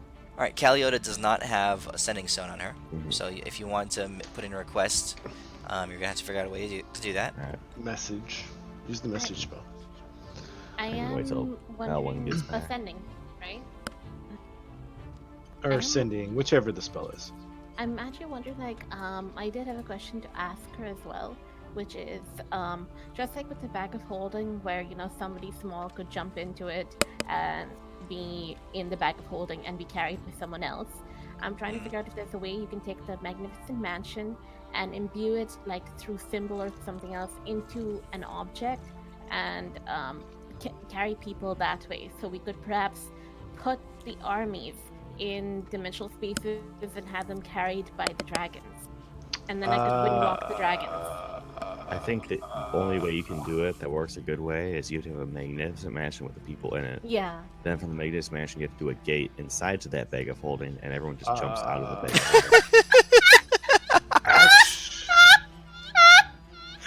Oh, that's awesome. Actually, great ideas. Give me 1 second here to double check something. So remember, but the I like dragons your can go. idea. The dragons also have a human form. How many dragon lords are Oh. there? 8, 7. Well, 7 plus Bafinzor. So 8. But Also, yeah, you have Bafinzor. So don't forget yet. whatever, whatever these objects are, they need to be carried by something, and then with windwalk and dashing, they'd have 600 feet movement. So we'd be able to get them close to the barrier as long as they aren't seen. That's the biggest thing. And you know, the actual technology. Damn it. So yes, sending to Kaliota. Let me do some math here. Let's see here. 30 by 30 by 30 says 30 times 30 times 30. Okay. So while you're doing calculation, I could put Um, 27,000 troops in my extra dimensional cube. I think. you're going 3-dimensionally. You're going vertically also. Yeah, it's 30 or not. God, I'm an idiot. Hold on. I did that. How are you going I did that. I vertically? did that math wrong. Everyone's No, standing on each it- other's shoulders. If No, you pack it- them in like It'd be- sardines, It sure. would be. Do you have Hold on. floors in your magnificent mansion? No, I'm not talking about the Magnificent Mansion. Hold on. If it's 30, it's 5, 10, 15, 20, 25, 30. Okay, it's. Hold on. We've all been here. So, all right, Renly. So, Renly, while he's calculating, I you could put send a about sending spell 864. to Caliota. That sounds more like it. So you cast a sending spell. So this is limited. It's not like the cell phone rocks that you guys have. This is you send a message to her. So what do you say? Caliota, we need you. Where are you right now? Wait, hold on. I have very few words. I will think of this before I do the sending. Hold on. Yeah, it's like a it's like a tweet. You have like 140 characters. Exactly. Where are you? We really need you. And then show dick pics. That will get her attention. Where you at? Need you now. Teleport to, and I say the location we're at, or tell us where. Wait, no, that's too long. Let me write it down. Why don't we just teleport to the shop when we where get to you at? Mistrala? Wait, no, you have a spell like call ally or something. Call her here. What? That's a That is true. Yeah, it's a. I'm going to spell. be like, where you at? We going to bring Except you for here. Be willing. I have no 7th level spell slot, so I'd have to cast it at 9th level. I do chrysalis on you. You get back your spell slots. Go. What out later? Sure. All right. I'll cast Call Forth Ally and So first of all, she puts you in an actual chrysalis. So you get covered in like for an hour. Yeah. like a butterfly cocoon. So like you get wrapped up in like this goopy, silky kind of like gunk that Best nap ever. that hardens around you, right? And you're just stuck in there for an hour, and then when it breaks out, it falls away.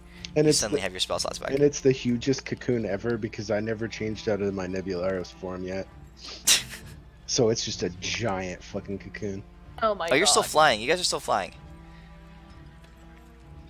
You're flying, carrying all the dwarven stuff. Yeah, you can't go in a cocoon yet. Oh, Yeah, that's why damn I it. said. That's why I said when we get there, Yeah. we should take care of it. Okay, where are Um, you at? We need you. You You're kinda- willing? Oh, never mind. Okay. And maybe I wait for her reply. A minute later, you see you get a sending spell back.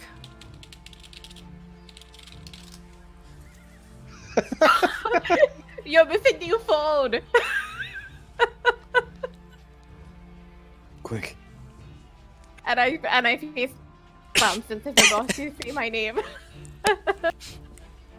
How many Dragon Lords are there again? 8.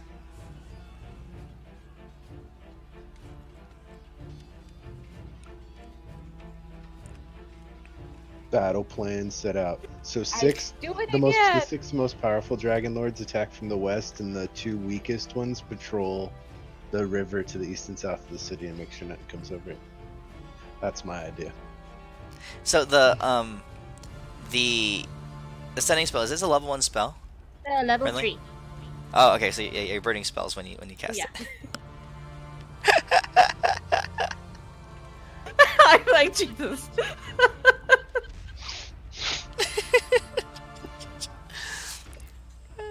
And it's going to be in like a day because our flight is a day long. Tell me this before I do the sending. God damn it. Jesus.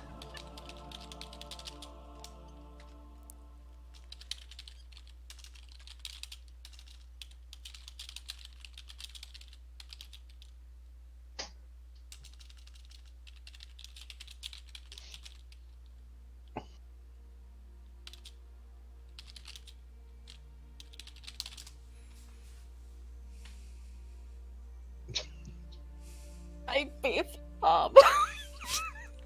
24 hours. Midas, on You our flight tell out her- here, Damos is here.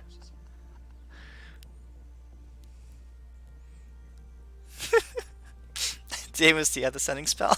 No, I yell really out loud. She's running out of level 3 spell Oh, it's level slots. 3 spell. I'm like, Oh, I'm like, I'm like, beep, beep, beep, beep, beep. This is me, Kurt. oh, for fuck's sake. I'll use sending, and I'll send her a thing and be like, Rinley's preoccupied. You gotta type it. You gotta type it. No. You got 140 characters.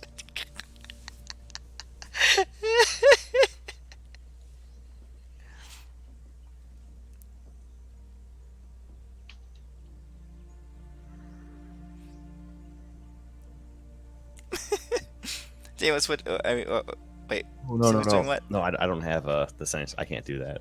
Yeah. Things. I mean, you can have Renly send it for you or something. I burn on my last third spell. Okay, wait, I just did that. Did you actually do ascending? Yep. What's this thing with tentacles? I'm so confused.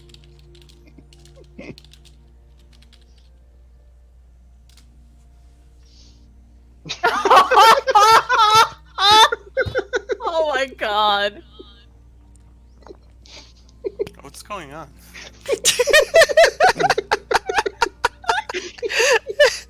Rinley kept screwing up her sending spells, so I was just like, Rinley's preoccupied tentacling Deimos. We'll call you in the morning. And she's like, be right there. And then she decided to say, be right there. And Like, I'll okay, send Callie. another one and be like, hold that thought. We're flying through the air right now. No, I think she'll be Beautiful. fine. I mean, like, if she gets here, it'll be fine. She's used to stuff like this happening.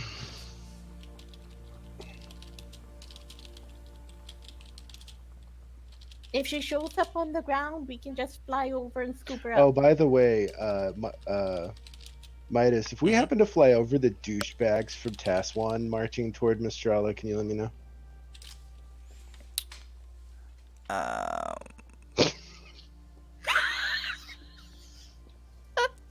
You're really running with this, Midas.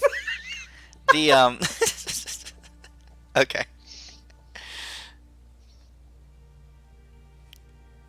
All right. So I mean, a few minutes later, Caliota appears, and she's got her pool boy with her. And, you know, they're both wrapped up in like bathrobes. Just Caliota van Sicile, and you know she like teleports onto your back, Adis. Okay. Have arrived. Tell me, where is Deimos? I don't know where is Deimos. Did you turn them into giant eagles, Rinley? No. He's riding somebody. Probably you. Well, you guys could all be riding on me. That's fine. Exactly. I'm Yeah. big yeah. enough. I'm big enough. Okay. Yeah, so he's right there in front of her. What's up? Deimos. I look back. Explosives. Deimos. A She wants to lot get of in on the explosives. tentacle fun with you and Rinley. I don't know what that means. I forgot about it. I can It fix that. seems that I have been misled. Wait a Oh, I second. can bring the Oh, tentacle. whoa, I'll guys. shape into an octopus. Who brought this young babe in front of me? I think Deimos Goodness. has to. I think Deimos needs to roll a save since an octopus just appeared in front of him. Oh, I don't care. Wait, about so that Renly, you octopus. shapeshifted? Yeah, I shapeshifted into an octopus.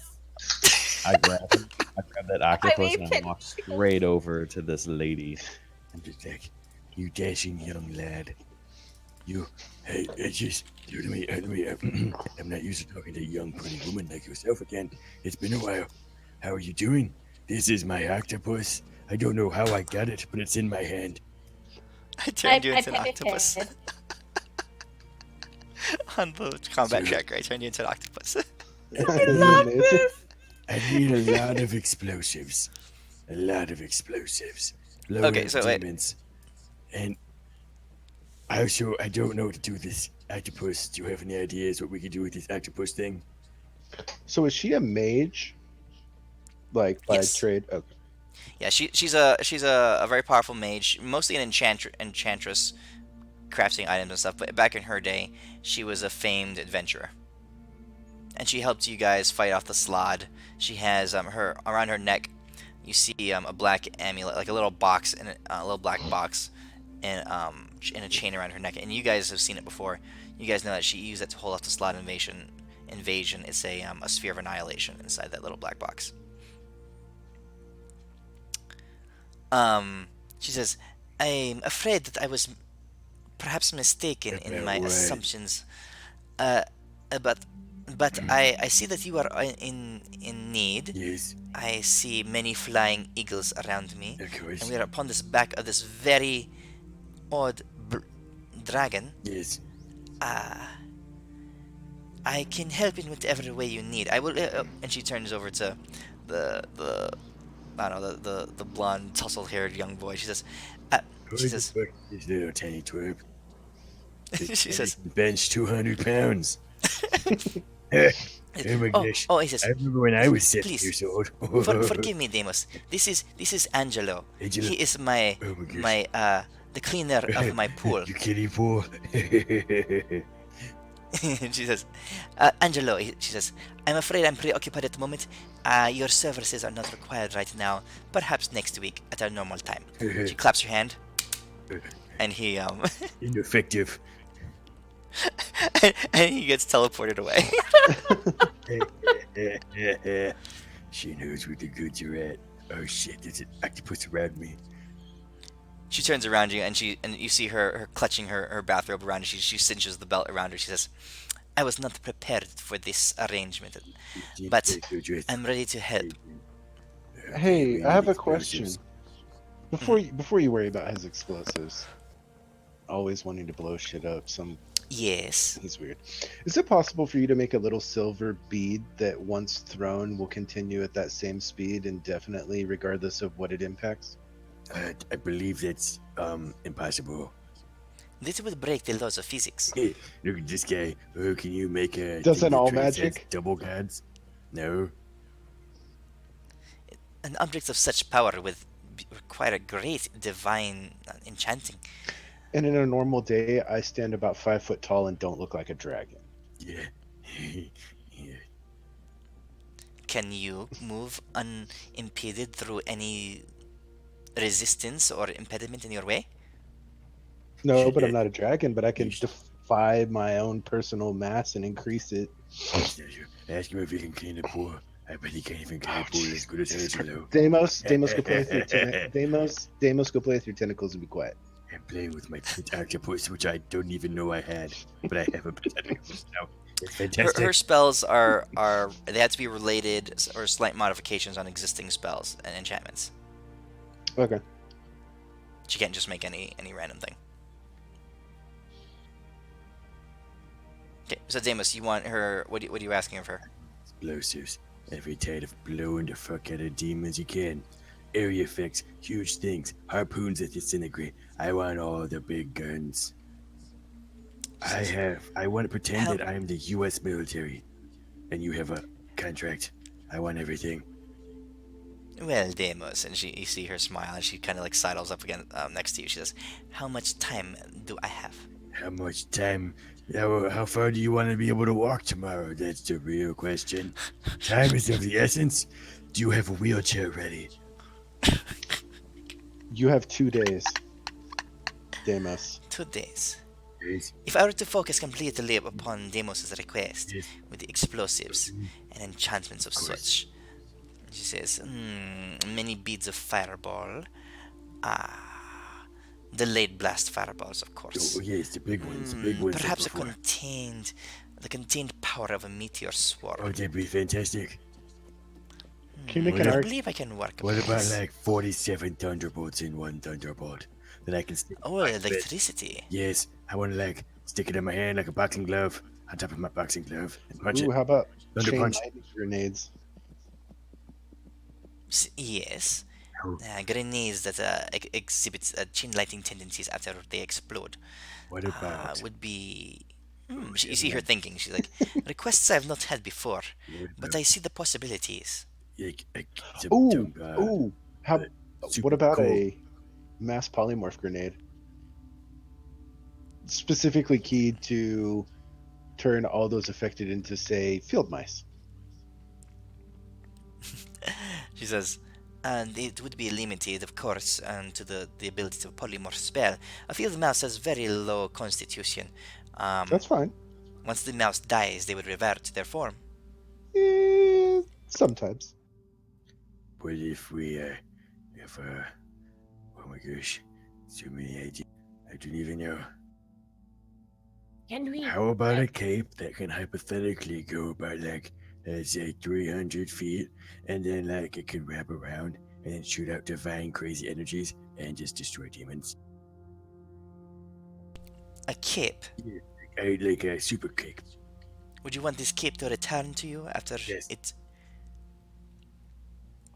She says, I could channel the spell Evert's black tentacles within to a cloak-like garment. What if we had a cape that could make things resistant to necrotic energy? Oh, yes, of Oh, course. that'd be so Resistant cool. to necrotic energy. And I want it to also look really cool on me. She says, well, that is a given. Whatever you say. All of my enchantments are of extremely well craftsmanship. But seriously though, all jokes aside, we need a lot of stuff or this world's fucked. As you probably says, know. I can do my best, could but you- 2 days is a limited Is amount of there time. anything you Question. can do? You can take me with you and I'll help as much as I can. So In I 2 do da- pop this in, moral which is support. consumable rocks. We have lots of diamonds, which are really great, like gems, are really great at storing stuff. So maybe trying to merge Thimble with Magnificent Mansion, so we can store a Magnificent Mansion of sorts into a beautiful gem that's very valuable as a component to it. And it gets consumed. I think that helps with magic generally when shiny rocks get consumed. I shed a tear. And but magnified to store armies, with the idea that we store the armies and then we drop them off just next to that barrier. Oh, Like a doorway, a movable doorway to a pocket dimension. Indeed. She stops for a second. He's not been done before, not by myself. I have heard of it though. A particular master mage of centuries past, Otterluke was his name. It was one of his greater works, rumored to have accomplished such. I believe I have a tome of his work that I could reference. It would take quite a bit of study to accomplish such a thing within 2 days might be possible. well, here's another question. Could you help me expand a demi-plane to be, say, I don't know, 10 times bigger? Or more? She says, to expand a demi-plane beyond its given size, you have to understand, as I'm sure you're aware, it is not just a matter of amplification of power. It is exponentially harder, would require a great deal more energy. Possible, yes, at great expense. Okay. Next question. In 2 days, could you make a bomb that blow the top off a mountain? Yes, I believe so. Anyways, Deimos. you're giggling like a girl. Deimos. Why just There's this your- giggling why- like a child?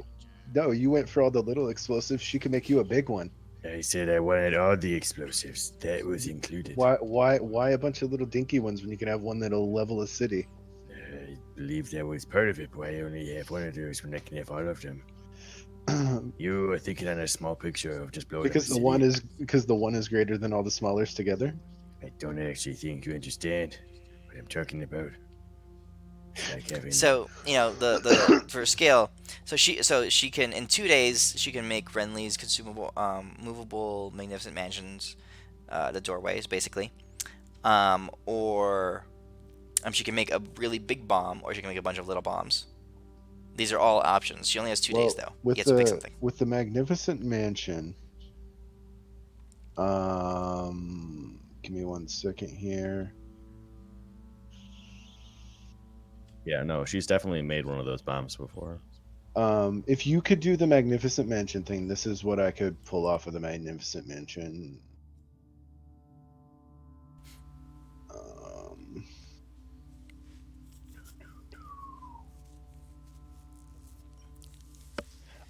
If we do the full squeeze,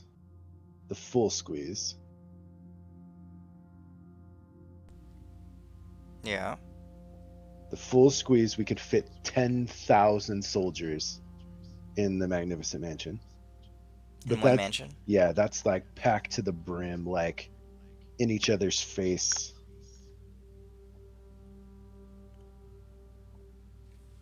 not taking into consideration any smaller folk.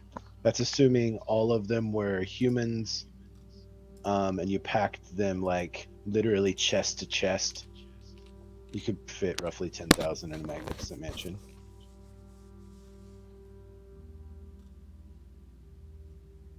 Wait, hold on. I think I just undercut myself on space. So it's a 50-foot. You have 50 cubes. Each cube 10 feet on each side. Yeah, I think I might have undercut a little there. So it'd be. It's like a 5 by 10. You have 500 square feet. Right? No. 5,000 square feet. Yeah, do math now. Well, hold on. It'd be 50 So hard. 10-foot cubes. 50 10. So it's 50 10-foot cubes. So that's 100 5-foot cubes. Right? Or no? No. It doesn't work that way. 50 cubes. Oh no, because each cube is each of the one of the 50s is 4 That's 5,000 5-foot square cubes. feet. Like 10 into It's 5,000 10 square is- feet. Yeah. Yeah, so 5,000. 5,000 There's square no way you feet. can fit 10,000 people in 5,000 square feet. Yeah. If Yeah. you cram it. No. Yeah, No. that's No, not even, dude. yeah. You can actually cram 4 people into a 5-foot by 5-foot. With armor and weapons Yeah. and air, and it's not going Yeah. to too hot where they all just die. That's like We don't plan. against like army regulations to be that cramming that much. The And, conditions like, the inside army- the- Communist- OSHA frowns the- upon you. yeah, it's pretty the- bad it's about communist. that. The atmosphere inside the magnificent mansion is it's controlled to always be clean, fresh, and not too hot or too That's cold. also what the U.S. Army says about a lot of stuff, but I would say then like you get 400. fed Yeah, not this real isn't. food. Yeah, the U.S. Army doesn't have magic either. Don't Yeah, ask, I don't tell. know. Don't ask, don't tell. So, yeah, I'm gonna say that 10,000 is pretty extreme. That's what I'm saying. If you packed it, is what I was saying. No, I'm like 2 people squeezing into that. So then 10 by 10 going 3-dimensionally. You would have 2, 4, 6, 8, 10, 12, 14, 16. 16 into 50. Yeah, but it's still, you can't count the second, like Like, the you can top have a 10 floor. feet. You can Yeah. have a floor in the mansion. Yeah, you can put a But floor. But that's that's by eight- it's only 10 foot tall. If you go So- 50, there's only 50 cubes and they're 10 foot tall. Yeah. So you're talking like So a that's a- 5-foot. Yeah, so each of the 2 50 5-foot levels. cubes is 8 5-foot cubes. Each of the 50 is 8 so 5-foot that's cubes. 800 people in a mansion. Yeah, that's more like it. Crammed. That's Yeah. not being crammed. That's Oh, if you did squeezed. 800. Oh, if you did 800. Yeah, 2 to each 5-foot square. And that would be 800 people in a mansion. That's- Renly for the win. It's still a It lot. sounds more like it. Still a lot. Even if you doubled it, it's only 1,600. 1,600 is a lot of people to watch our back. But yeah, but we have what? We have about 70k, no 80k army. So We don't need the whole army. Most of the army has to protect the town to keep their attention away from. We don't want her bringing her bitches back to stab us in the back. So just trying to get a lay of what your plan is. So your guys' plan is to. Wait, let me zoom in. Yeah. Can you those. go over it? Because when I was working, I missed like most actually, of. I feel like carpet bombing might be the easier thingy, or like big boom, particularly to get rid of the obelisk, so they don't get reinforcements coming through the obelisk over there, because that's going to be an issue. And if we can pack whatever armies we need onto the dragons, I could windwalk the dragons and they could get there, like 600 feet around. So Remember, the dragons are also casters. You know, they were following you across planes. hmm These dragons are not just normal dragons. okay, so Right. they could actually hypothetically go into a different plane and then come back out over around this area. So what's the situation exactly? The What am I seeing this drawing? the idea. Okay, so, Oh, so in this drawing here, the big bubble here, right here, this thing I'm circling right now, Elwin, Mm-hmm. right? That's the barrier. That's the where Malcolm. That's the portal is inside the barrier. The barrier is impenetrable, right? Right. This little thing here is the master obelisk. It is the obelisk that's connected to all the little obelisk that the demons were spawning from. It's like the mothership. Um, yeah, it's basically the master portal and the little obelisks that those demon wraiths are setting up around. It's the demon The demons internet can of go through it. teleportation. Yeah. Okay. The rest of this stuff is the whole demon army, right? And they're all spread out around it in a circle, all around the plains of Kents. But they are It's a further massive away. army. How much further away are they? I mean, they're not like.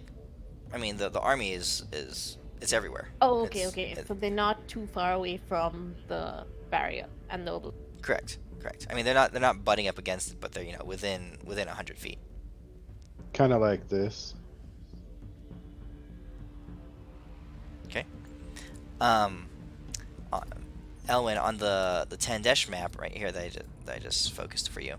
So Kent's is where the army is, and if I were going to draw the actual army, demon army on the map, it'd probably be, about that size. Okay. Um, this little town here at the crossroads, right above the N in Ratnesh, is a fortified city, and the river is like a natural barrier above it, north of it. Okay. The Dragonborn and the Goliaths are heading there right now. The dwarves and all the human armies are going to be in Mistrala within 24 hours, right here. The high elves are this circle here, and they're moving across the mountains.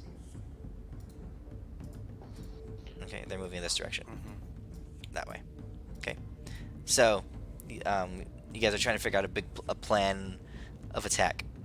Some options have been to transform you guys into fiends and use the demon portal to send a small group through because only demons can go through the portal, the obelisks, and send a small group right next to the barrier, like basically slip them. so that Robin can like check it and then break through it, since Yeah, can get you through the have an barrier addition. while using the armies to distract the rest of the demon forces. Also in chat, if you scroll up a little bit, I put a list of what your forces are. You got 50,000 humans. You got a whole fleet of high elves in the air. We have about You got like 80k at least. you got dwarven like berserkers. You've got the dragon lords, 8 dragon lords, which are very powerful. You got Radthorn, the voice of the storm, and you got your individual friends, Antares, Kildrak, and you got the forces of Mistrala. If you break them out of their imprisonment, that kind of stuff. And we're currently flying the last bit of the Dwarven army to Mistrala. Yeah. Okay.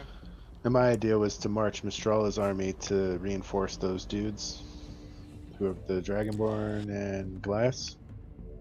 Have the At this town of Waythrock right here. then have the all but the 2 most powerful of the Dragon Lords, along with the elves, basically carpet bomb, like Rinley was saying, the demon army when they come south, and then have the 2 weaker of the 2 patrol the river east and west, so the city doesn't get attacked from the side. While however we decide to go there, get there to where the little portal thing is and destroy it, and then go through the barrier. And Rinley has come up with an idea for using a magnificent mansion to bring some troops with us that can basically watch our back while we go through the barrier. The alternative is that yes, you'll carpet bomb and destroy the obelisk as well.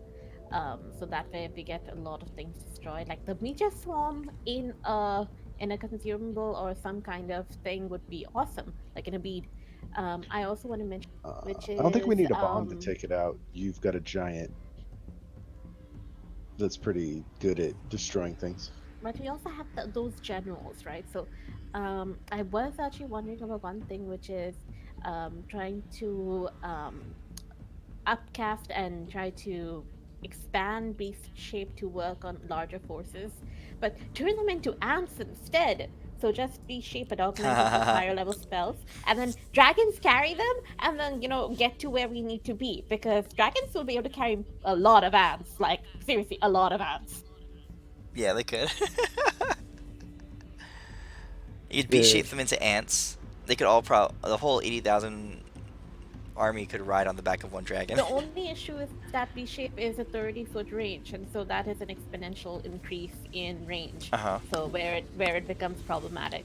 So I'm trying to figure out like what resources I could burn to actually fuel an increase. Maybe I wouldn't be able to get the whole army, but the ones we need to get closer to the barrier or the deal with the generals.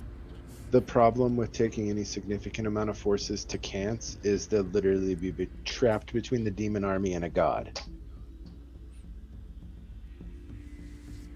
Yeah, but we're trying to Or- get into hold that on. barrier. Hmm? You guys just overthinking it a little bit? Why don't we attack from have these guys attack from all sides, all our forces? That's gonna draw the attention of the demon army while we just slip into the back and do our thing. Because we need the army to last longer than 5 minutes. And the obelisk will keep On an open plain, refueling I think they would get overrun. their Not in forces. 5 minutes. I'm But exaggerating. so you That think would they take last longer if we days. drop them in next to the barrier? So they're No, I don't. closer Oh I'm to no the no no saying no! no. No, I'm no. I'm saying I saying know. I'm saying not to do that. I'm no no. saying I'm to have the saying armies go to the city and draw the army away. What if we just take all the guys like a normal army does? You send all the grunts and like decent dudes out. They'll go fight the war of attrition around there, whatever, draw attention. And then we take all the big hitters and then we just transport in there. And then we just kind of slip in as best as we can and try to do a big old alpha strike and hope we don't die. The Oh, I problem got it. with that Well, is hold on. We'll do the baiting tactics. We'll send in the forces, um, and we'll just send small groups to engage. And when the demons engage that small group, we'll have the main army start falling back slowly. That way, they draw the demons away, and eventually, when they have them far enough away from the stupid portal thing, then they'll just do a full retreat. the back line of the army is 100 feet from the barrier. Mm-hmm. Okay. Yeah. Yeah, But if you draw, you can draw some. I mean, you should be able to draw some of them away. Um, I mean, it's I one of feel those like things that this is like fireball formation, like meteor storm formation. Like I do like the idea of firepower be used to like just well, decimate the air. well, it's I gonna be the don't. same thing in the A military big thing. ass army like this moving into that little town, I don't think she's gonna stand for, and she's going to send a big ass chunk of her army to deal with it. Then they won't be 100 feet from the portal Well, that we need to walk through. That was my thing. yeah, If I you think it's gonna march the go. army in and a head-on attack, the army's not being drawn away. Jesus, The back line will still be 100 feet away from where we teleport in. we just gotta go for because obviously she's probably smarter than all of our characters. If we're gonna go off of like whatever stuff, so she knows we're trying to bait her. But if she's in a situation where she actually has to do some sort of attack, technically we can just kind of pepper her. It's kind of like any military thing. Just nuke the fuck out of them until they have to actually do something. And as soon as they start having to do something, that's when you always send in the big boys and you try to do it. so as far as aerial firepower, you got, like I said, the dragons are probably your strongest, along with the elven fleet. They've got a lot of firepower Yeah. on those ships. Like, why don't we have the dragons? We'll be on the elven fleet. The dragons start doing a bunch of shit. They keep peppering, doing a bunch of stuff. We drop those bombs on them. They go to the dragon ships, turn to human stuff. We're on that ship. We all do our stupid little teleporting mojambo from there, and just hope and dreams we can get close enough. We'll have the armies attack the front, and then we'll have the dragons fly in towards the back lines where closer to the barrier. Yeah. We need to destroy that obelisk. That's the thing Yeah, which that's I'm the- trying to get at. because it's connected to all of the others. As soon as we destroy that, we're gonna draw all the attention, and they're gonna come What rushing about back. No, that was the point I of the don't. I don't whole. think there's enough forces through that thing for us to really have to worry about anyway. what if we want to destroy the obelisk? This would actually force another thing. If we're attacking, can we just like if we have all those explosives and we're doing attack stuff, her attention probably not will be everywhere because she's super good and stuff. But if we do like a teleport over top of the obelisk, drop all those fucking things and teleport the fuck out of her and just kind of like carpet bomb that place, it might take out the obelisk if we have firepower. Yeah, and like the dragons can like plane shift or do the out thing, so we could technically blink in, blink out, as long as people are ready to drop what needs to be. Yeah, because obelisk down is a big deal at that point. Like do that as a surprise thing, and then have the armies come in around to draw their attention, because then they'd be pissed off because they just lost the obelisk and got. If we're literally gonna land, have Robin get us in. I don't think we need to worry about what's going on the outside anymore. We just need to be able to have him do his thing. You know what I mean? Well, what if those guys just kind of turn around after we get in there and they're like, oh, let's just go walk in there. It's going to be very easy to overrun them from behind. That's why we have the army drawing their army away. Yeah, but she's super smart. No one would fall for that. My Really? 13-year-old sister Really? would fall We for that. we pissed her off, and she sent one of her big generals with an army to come and kick our ass. Yeah, one of She's them. like Adolf Hitler. She's really easy to piss off. Yeah, but what pisses her off more is if we go into her domain, and then Yeah, they'll be like, she's turn around, a boys. god. She's cocky. She's not gonna think she needs her minions to help her win a fight. I mean, maybe. Not to mention she's a demon on top of that. They think they all something special. How would it look for her if she had to call her minions to come save her? Be smart. Real smart. So you guys need to settle on a plan and start allocating your resources towards doing that. Okay, so this is some of mine, which was dragons plane shift in, whoever's on them, like carpet bombs destroys the obelisk, plane shift out, and the armies that are around, like approaching, focus on like fighting. They don't get any reinforcements from the obelisk, so they start to approach the armies, and then we teleport in once they're. Sold. That's what we're gonna do. Let's go. Yes. Yes. Good job, Renly. You're the best High tactician. five. I owe you one tickle later. This day we plan. We plan. Okay. Let's go. So you start so you're gonna have to communicate that to the various armies and stuff like that. You also, okay. So as you guys are doing this, I'll say that over the course of the next day, you guys all eventually arrive in Mistrala. The humans have finished their teleporting in. The dwarves, the majority of their forces are in Mistrala, and the rest of you arrive by air, the giant eagles and whatnot. When you get there, the dragons have come along with you. They were in humanoid form, or they would shapeshift into other creatures, smaller dragons or something, as they flew alongside you. They were not in their full draconic grandeur. So you guys are all currently in Mistrala right now. It's been 24 hours, and along the way you guys were able to sleep, so I'll give you your rest. Yay! So currently in Mistrala you have the combined forces of the humans and the dwarves, and along with the dragons. So you've got Eloise is there. You even have Darius is there.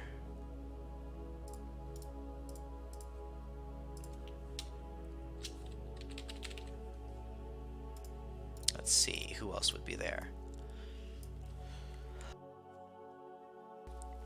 Of course, you got Befinzor and the rest of the dragons as well. And Tares came along with you.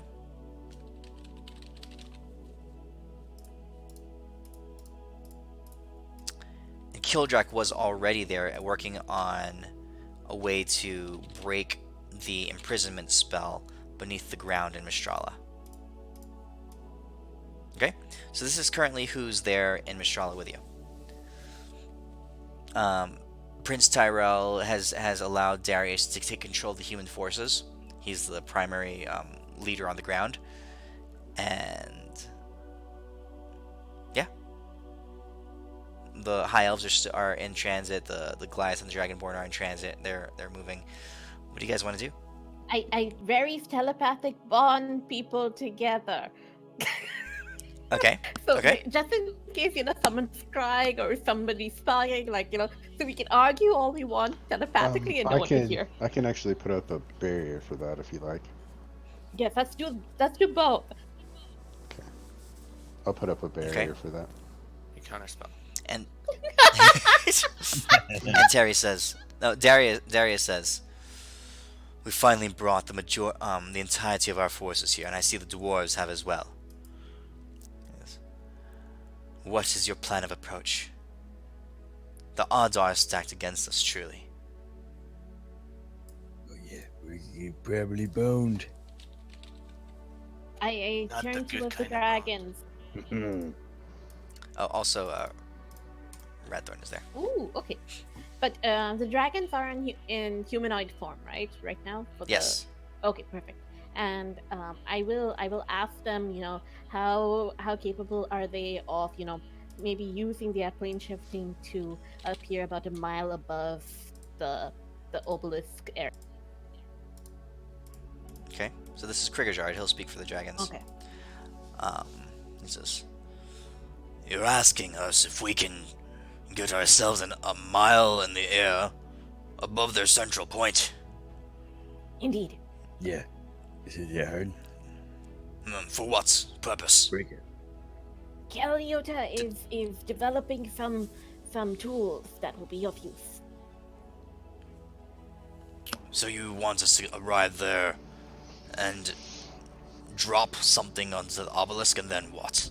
And the idea is that we destroy the obelisk with the tools that she's developing, and perhaps reduce the army a bit or substantially, depending on how this works out in 2 days. But and then following that, the army marches to deal with the remainder of the forces, while we get to the barrier. And I'll point towards us, like the group. But I'll also be like, did we talk to Robin yet? Is Robin still hanging? Do we still need to call Robin? No one has gotten in touch with Robin at all. Could I have done that, considering that we had a day to travel? Oh god, damn it! I keep forgetting that. Just a point of clarification. The obelisk that's in Cants is what the army that is there is using to go to the little obelisks elsewhere in the material plane. It's not what's bringing demons to the material plane, right? Yeah, they have a lot more forces that are already on this plane, and they are spread out via a network of spires, and they can always bring them back. It's actually a little bit of both, Adis. Okay. Yeah, the obelisk in the center is how this demon army got here, also. Oh, Okay. okay. Gotcha. Because the portal from hell to heaven does not make a stop on the material plane. It's just passing through the material plane. You can't just step out of the Okay. yeah. So the obelisk is the way that the demons got here. Okay, gotcha. That gives it a little more significance.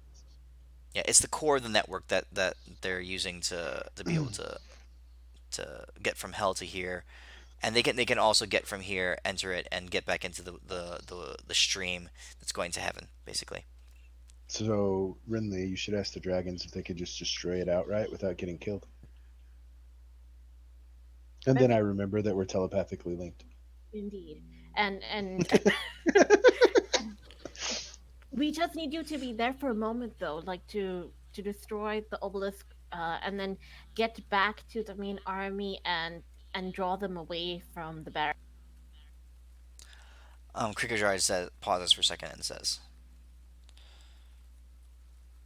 because they've been there, they've seen it. Some of the dragons have seen it. They were, when they were dominated by Tiamat, they were flying over it, and they said, and he says, He says, "Destroy the obelisk. Would be a great task, even for us. It is close to the heart of Malkanthat's power. She is certain to be watching it, to be aware of what is happening."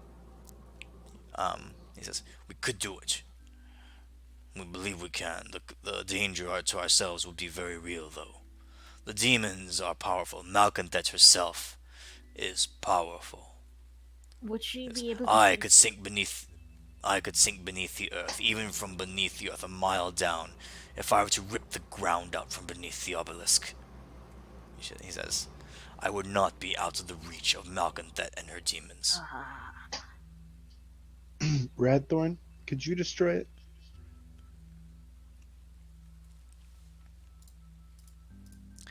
Radthorn says, since she's telepathically bonded to you, she pauses for a moment as she searches through the dragon's memories to get a view of it.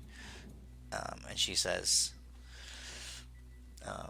just, "I could open the sky and rain thunder and a torrential downpour upon it, decimate it from the surface of this world." She says, "It is within my power, it is."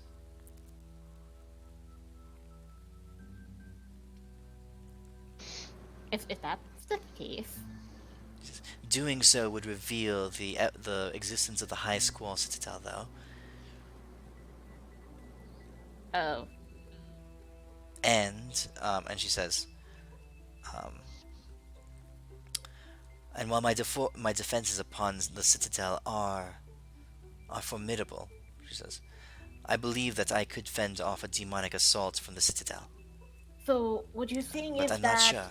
you would be able to draw forces from this army up to the citadel, where perhaps, and I point towards the dragons, certain people could be waiting for. She says, "Perhaps. Yes, I believe I can." Would it reveal the presence of the Citadel to the gods? "To those who are watching, but certainly to Malkanthat." Well, she's gonna die, so I'm not worried about her knowing where it is. I'm more concerned about your safety from the gods. She says, "If I were to strike down this obelisk, I will need time to regather the appropriate energies if you wish me to also strike a Malkanthat." Is that impossible? How long would you need? Just depends on the weather. Depends on where the currents are moving, and she looks around. She says, "In a climate as such as this," she says, "I could recharge the power of the citadel in just at its height. If the sun were high in the sky, just in as soon as an hour." So at noon, your time would be Yes, the at the best. zenith of the sun's height and the journey across the sky, I could recharge the citadel in an hour. Any other time, it would be substantially longer. So we would need you to do the attack around 11:30 in the morning. So you would have the hour of zenith in order to recharge, and we would need guards to defend the citadel against reprisal. We can take the tower down without her help. That way she saves that for Malkanteth. We The don't wanna risk that. dragons just said with their combined power, they might have some of them die trying to destroy it. I say we still don't use that. Which means, That's my vote. well, what I'm saying is, which means the magic trinkets that What's-Her-Face is making probably won't make a dent in it. If the dragons can't destroy I it didn't hear without him almost say that. dying. So what they're saying is, they would be able to like if they went a mile above and dropped bombs down on it, they would hit for sure. But it's the reprisal that If they won't be able to get away from her territory or area of control, she'd stop Oh, I thought they them were from saying doing if it. they attacked it directly. yeah, it's the reprisal. So Cricket said if he went down beneath Even the a earth mile. and destroyed it from a mile under the ground, she would still be able to Yeah, um, a mile is still within her reach. to retaliate. Yeah. Yeah. But Radthorn can do it without a direct reprisal. Yeah, she's high in the atmosphere. Eventually, I mean, she has defenses on the citadel. Um, And she yeah, assumes and that we the could demons would begin effectively to attack her, but split the forces. Like we could get the dragons to the citadel, and we could get the armies approaching from around, and thereby draw them on two fronts away from the barrier. Do we think What we could if have one of the dragons on the citadel? what if they attack the citadel after we go in? Or attack the what if the dragons attacked the tower after Robin took us in while we have her distracted? We She have probably Radthorn strike her as we go in through the barrier and then have the dragons destroy the citadel so she can't retaliate against them. Wait, what was that again? So we have Ratthorn attack the demon wench, and right after she does it, we go through the barrier with Robin and whoever we bring with us. And after we're through the barrier, she's gonna have to deal with us. Wait, And wait, then how the does she get to dragons destroy. Malcontet? Huh? Isn't Malcontet be in the barrier beyond everyone? she is right now. Yeah. Yeah. Radthorn says to you, she says, In order for me to strike Malcontet, she would either have to be outside of the barrier, or there would have to be some kind of opening in the top of the dome, so my citadel could channel power down from its place in the atmosphere. How big of an opening do you need? She says, not large. Okay, there we go. We go up on top of the barrier. Robin makes a hole. She strikes the bitch. We jump in. Then the dragons attack the tower. That could actually work. Because if she's distracted dealing with us, she can't attack the dragons for attacking the tower. And we leave a In sending theory. stone with Radthorn so she can contact the dragons as soon as Malcontet has been hit. Kildrax chimes in. He says, "You do understand," he says, "striking Malcontet will not weaken her, or even kill her. It will just make her tangible to you." Oh Yeah. god. Yeah, but I mean, if That's we the point. don't do that, then it's useless if we slip in there because we're not going to be able to harm her. So we have. That's why I was saying we need to save Ratthorn's power to so strike to make her vulnerable. we That's what I'm talking about. We have Robin we make make a the hole opening in in the the- top of the dome, and Radthorn strikes Malconthet. Then we jump in and kick her ass. While we're kicking her ass, the dragons destroy the tower. make the hole, strike Malcontet.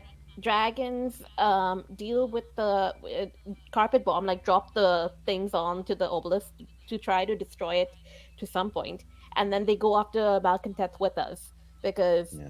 otherwise we're probably not going to actually get that to work. Well, we could bring all of our other friends with us. Like, I'm sure Gun Dude, forgive me, I forget your name, Yeah, would like to can, come Terry's. with, and like, Terry's yeah, would want to come with us. I mean, we can whoever bring. can ride the dragons. Oh, Yeah. I can bring. How many people? Because I can. Once we're on top of the dome, is the dome solid? Like, do we know We anything? haven't Barrier looked itself. at Do we know if it like From your so Adis has been there. Okay, yeah. Yes, it's solid. does it vaporize you if you walk up and touch it though? No, Okay, so we teleport on top of the dome. I can call our allies to us, and then we have Robin make the hole. She strikes the bitch down, and us and whoever wants to go in jumps in. and Terry says, "You better believe I'll be there." I'm counting on it. Kriegerjard pauses and says, "It might work." That would be a focus strike on Malcontet. I do turn towards Elwin.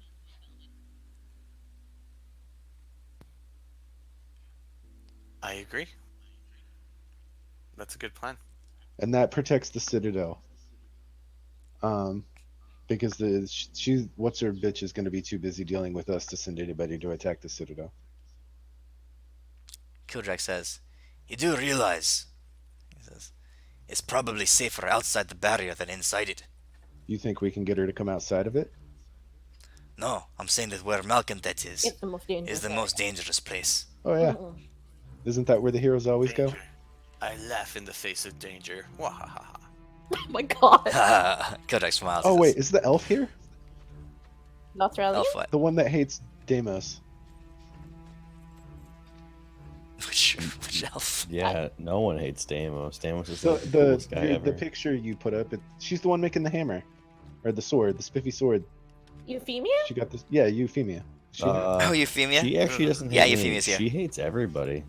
No, I think she just hates hates you. herself She deep down. actually, she hates you too. Actually, she hates. I've never known her everyone. to be circumspect with her disregard for others. It's pretty fair. It's pretty universal in her hatred for people. Exactly. She's not Yeah, racist in that way. I've only ever seen her express hatred for Deimos though. Oh, we'll Yeah. spend some time with her. I Yeah, insist. I wouldn't be surprised if she stabs you somewhere just because she can. It wouldn't be any worse than what I experienced in hell. You would think Oh, so, right? Oh, look at this cute little kid. Okay, so Eloise says, so as I understand it, you all will take. She points at you guys and she says, and Antares, and the dragons, and Kildrak, and Euphemia. We'll find a way to strike and enter the barrier, and we'll face Malcontent directly. Correct. While she will look at Darius and herself, and Lothrelian will command the armies and begin to dismantle the demon hordes, or at least defend and hold them off, while you slay their queen. that's my girl. Yeah. Well, if you have capable generals, you guys could always come with us. She says, it's possible. No, we I- need. I I prefer can- to. I can we bring up need. the- We need. I can We bring need the leader 24 of the armies to They lead need their to armies. lead their forces. They need to lead their forces. I could bring up to. I can call it to 24 people to the top of the dome. No, the plan the way that we had it was good. Let them lead the forces because we don't want the armies to get slaughtered. How much? Okay, you can guys we will get just in need to make a list of who firepower? I'm gonna call up there, though. How much can we get in firepower when it comes to the carpet bombing thingy? Like, can we? Would it all need to be on the obelisk? Or The elves could probably level all of Mistral in like 10 minutes. As big as he described their fleet was. The fleet's pretty significant. They can. can the fleet get up to what do you call it? The citadel? Like, can it go that? No. Okay. No, the Citadel is very, very high. It's basically on the edge of the atmosphere around the planet. It's like up in the Okay. stratosphere. Okay. Yeah, it's like a satellite. It's it's in okay. It's in orbit basically. All right, so Yes. that's the plan. The next thing is to find Robin. Where the fuck is he? Would you like me to get him? I would. I'll do a sending and say quick description of myself and just say yes, and then I will summon him here. Okay. Or try. Okay. So you send it off. And then you're gonna. What are you gonna cast? That and that.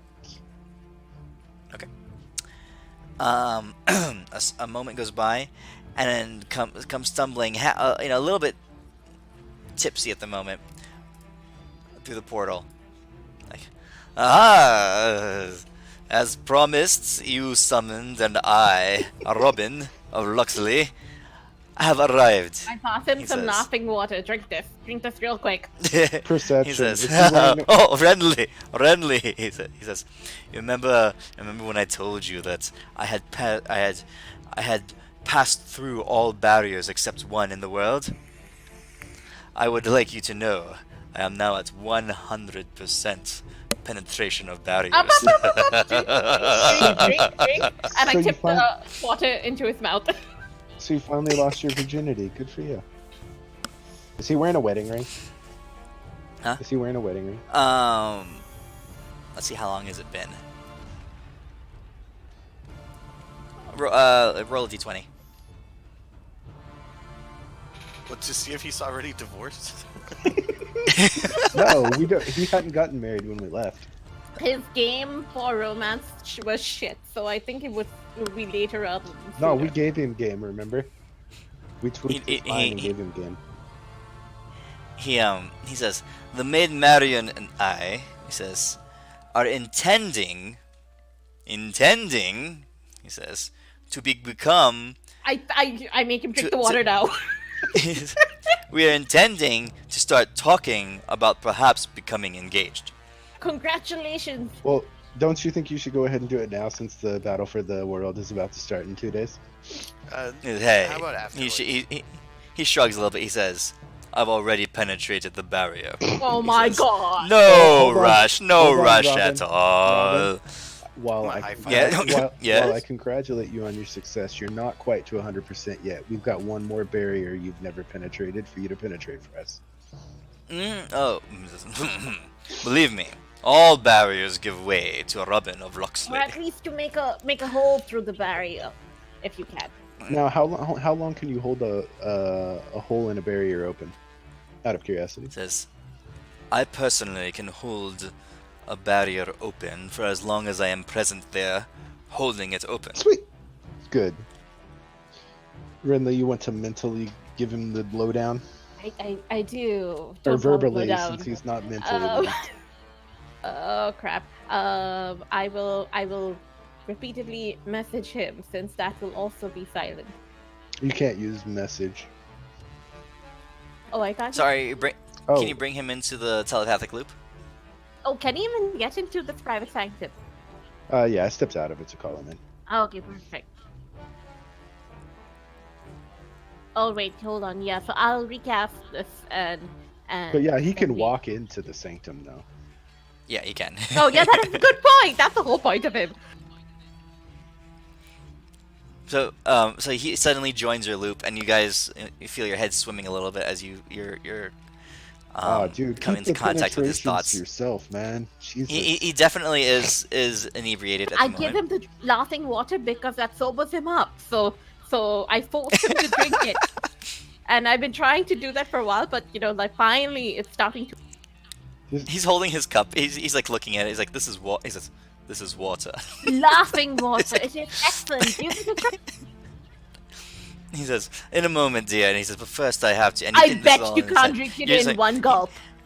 He walks over to Radthorn and he's like, "I must first address this divine vision before me." Hey, guy.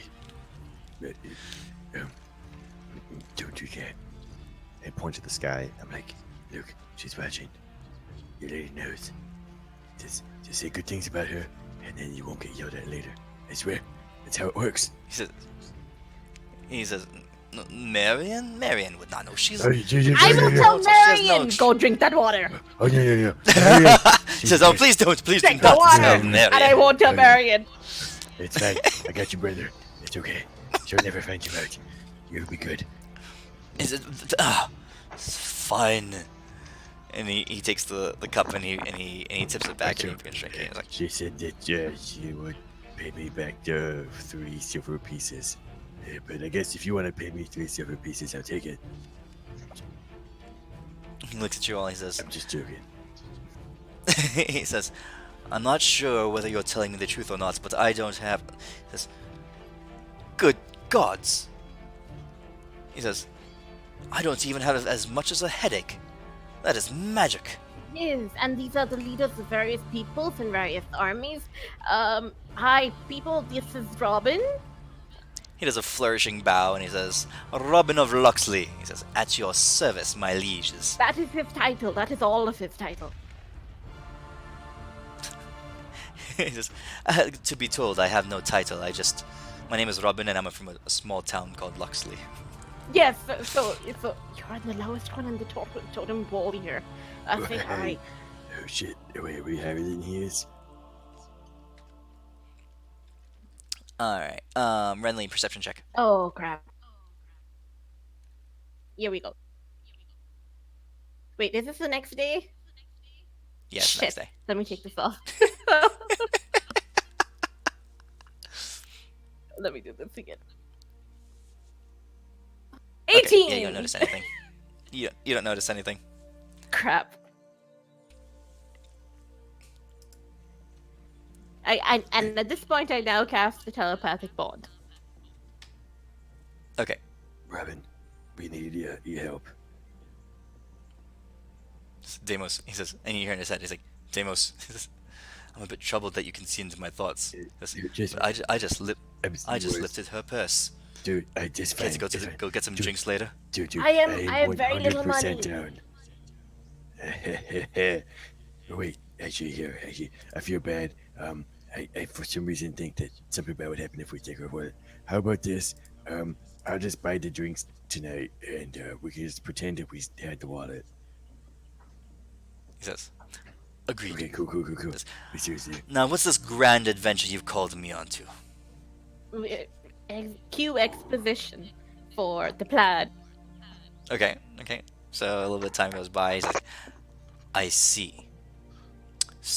So, I do have one small problem with this plan. Yes. You all are, beings of great, some even divine. He points at you, Deimos, power. And he points at Kildrak, and he says, of great, with incredible magical artifacts and, shape-shifted dragons from millennia ago. He says, I am none of those things. yeah.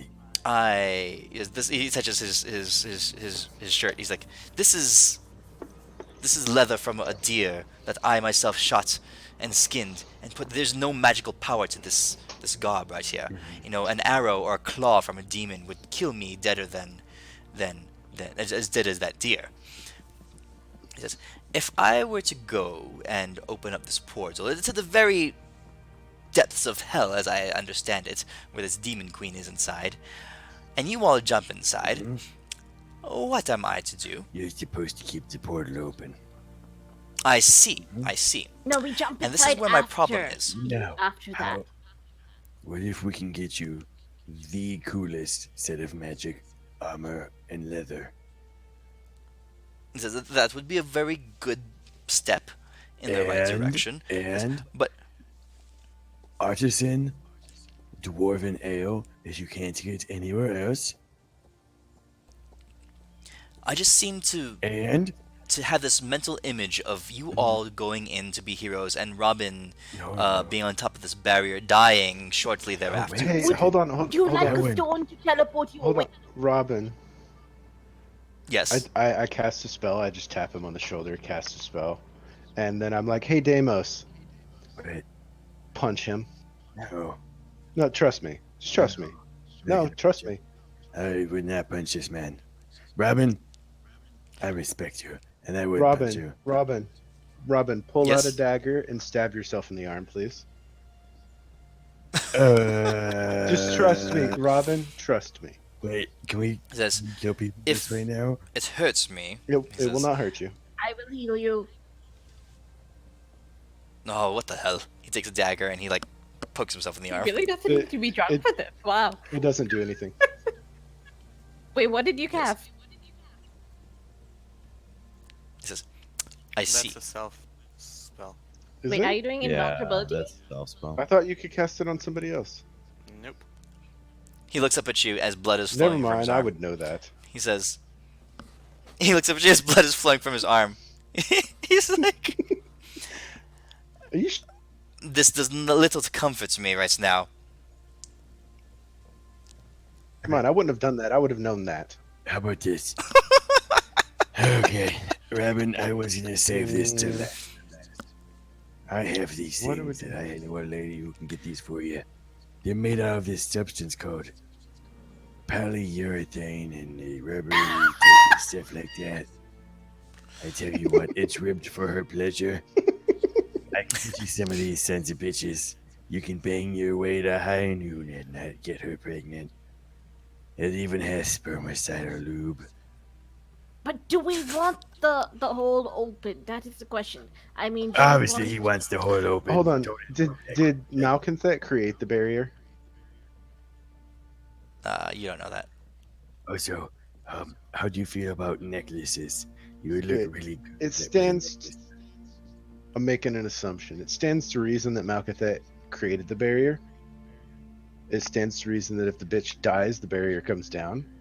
Or we Stands just to need him reason to that come if back later and open it back up again, after an hour. that stands to reason that if that is the case, then we should probably get him off of it before we kill her, or he's gonna fall and die.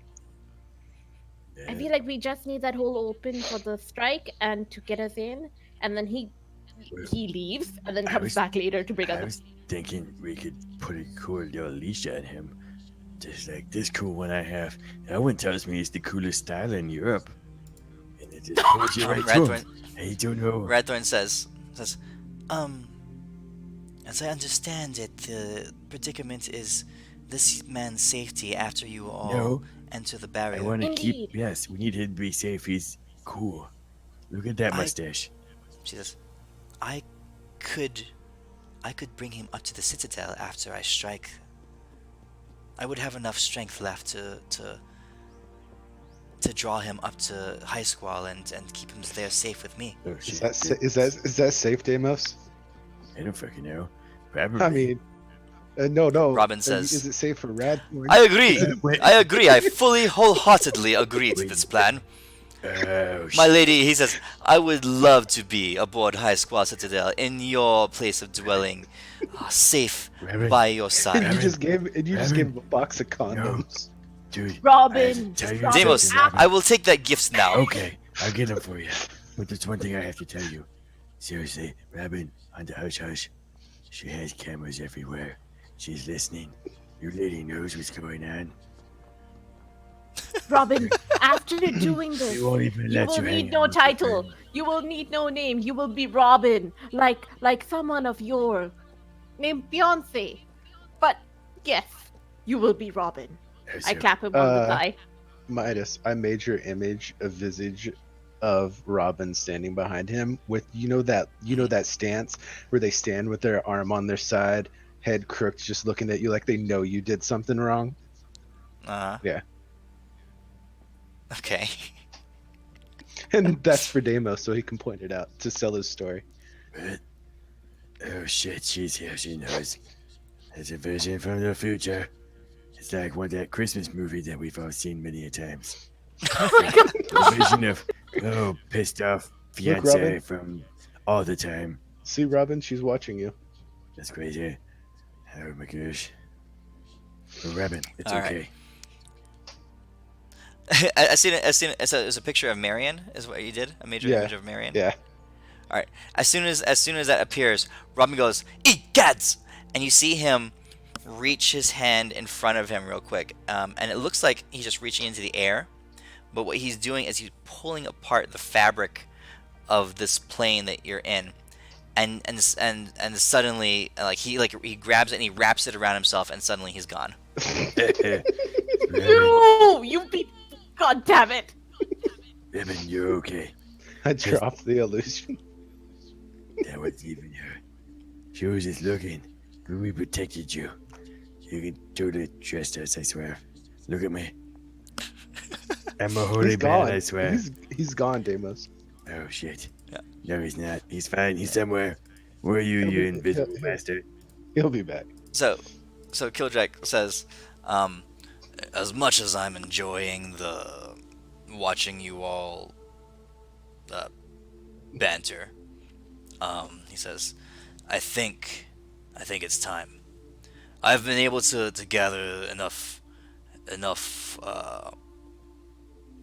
dark iron, and I've constructed a device.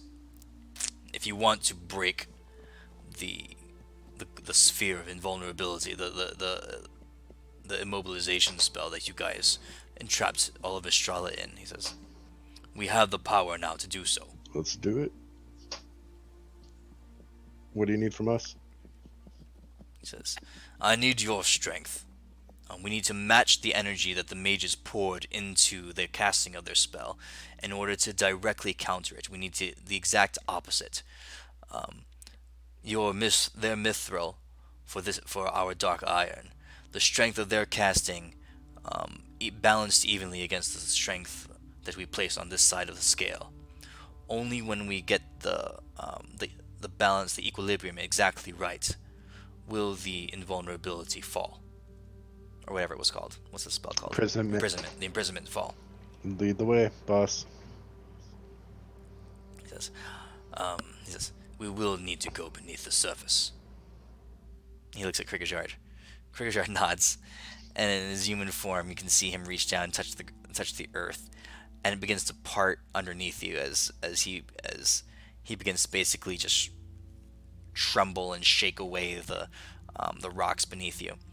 Um, the platform that you guys are standing on begins to sink beneath the surface as Krigajard just burrows down beneath the surface, beneath the Earth's surface. You guys go pretty deep. When the mages sunk down, they went a good half mile, 3/4 of a mile deep beneath the surface. But you find yourselves at some point now touching the cool, glassy like feel of the edge of the imprisonment spell. You only see like faint shadows and stuff inside it, but enough to know that it's the population of Mistrala. It's pretty big. It's about 100 yards in diameter. Okay. Okay. Kildrak arranges you all. He says in like a circle. He says, "Please, we need physical contact between everyone. Hold each other's hands." And at the center, he has his hands on the dark iron, or one hand on the orb and one hand on the imprisonment spell. Okay. Okay. He says, this will take a little bit of getting used to, but I've built within this device a stopgap measure, something that will allow us to gauge the strength of energy within this imprisonment, so that we can match it directly. Okay? Okay. You all, he says, will have to cast your arcane abilities to be able to counteract that. We do, unfortunately, with the purpose of this device is that we do not have to expend it all at an instant. We have a few moments of time to build up the energy to directly counter it. So what's going to happen is, I have a number, right? And you guys, once the thing is activated, you guys have to burn spell slots to make arcane rolls, or whatever your primary modifier is. If it's charisma or if it's wisdom, as you burn spell slots, you can roll, and we have to get to this number. Okay. Okay. Can you take the exhaustion off me, by the way? The what? The exhaustion, because we had a long rest. You Okay. said. Yeah. Okay. All right. So the number is. So Kildrak begins it, and he begins the channeling of it all, and the four of you are there, holding hands and making contact with Kildrak, and Euphemia is there too. Sure, she's interested in helping. And the number is 312. Okay. Oh boy. So do we get a roll per slot or per level of the slot? You burn a spell slot, and whatever the spell slot is, that's your modifier that you get to add to your main stat roll. Oh, I got you. Okay. So a 9th level spell becomes a +9 to whatever your main stat roll is. Okay. Okay. Go big. Start big. I'll do a 9th level to All right. start out. So you guys all have to start. You guys. But how many rolls do we get? However many spell slots you have. You get rounds. Let's all everyone do one round first.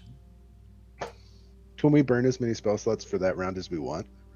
So, do we put the spell slot as a modifier down below and then roll our skill check? Or Yes. what do we do? Yeah. Okay. Can we burn Yes. more than one spell slot in a round? At a time? No. Okay. Just do one at a time. And what do we roll? Main stat check. So like a wisdom check for you. Okay. So not Arcana, just an intelligence. Correct. Where is it? So Elwyn, you'd have to make charisma checks. You're trying to match this number. The number is the amount of energy that the mages of Mistrala poured into the casting of the. I will bonus action change into. Oh no, wait. Can I do this before? Did he mention this before? Or is it too late? Because I would transform into Moonfight to do this. Sure, go ahead. All right. Okay, and So you guys are at 61 right now. just one at a time. Yeah, so it's a charisma check, but whatever spell slot you burn becomes the modifier. So you get a +5 or a +4 depending on your spell slot. Nice. Ooh, straight 20. Oh, sorry. That Alright, was level? Damn. yeah. Okay. So you guys are at 127 is your current total. Get a bonus for a nat 20. Hopes and dreams. Okay. So as you guys cast that, you feel the energy coursing through your hands as you guys are all connected to each other. You're holding hands and you're also in physical contact with Kildrak, who's in contact with the orb. He says, "Good. The power's building. I can feel it.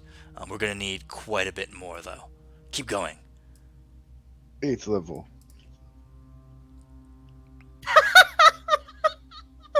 At least it wasn't a one. You blew it all on the first go.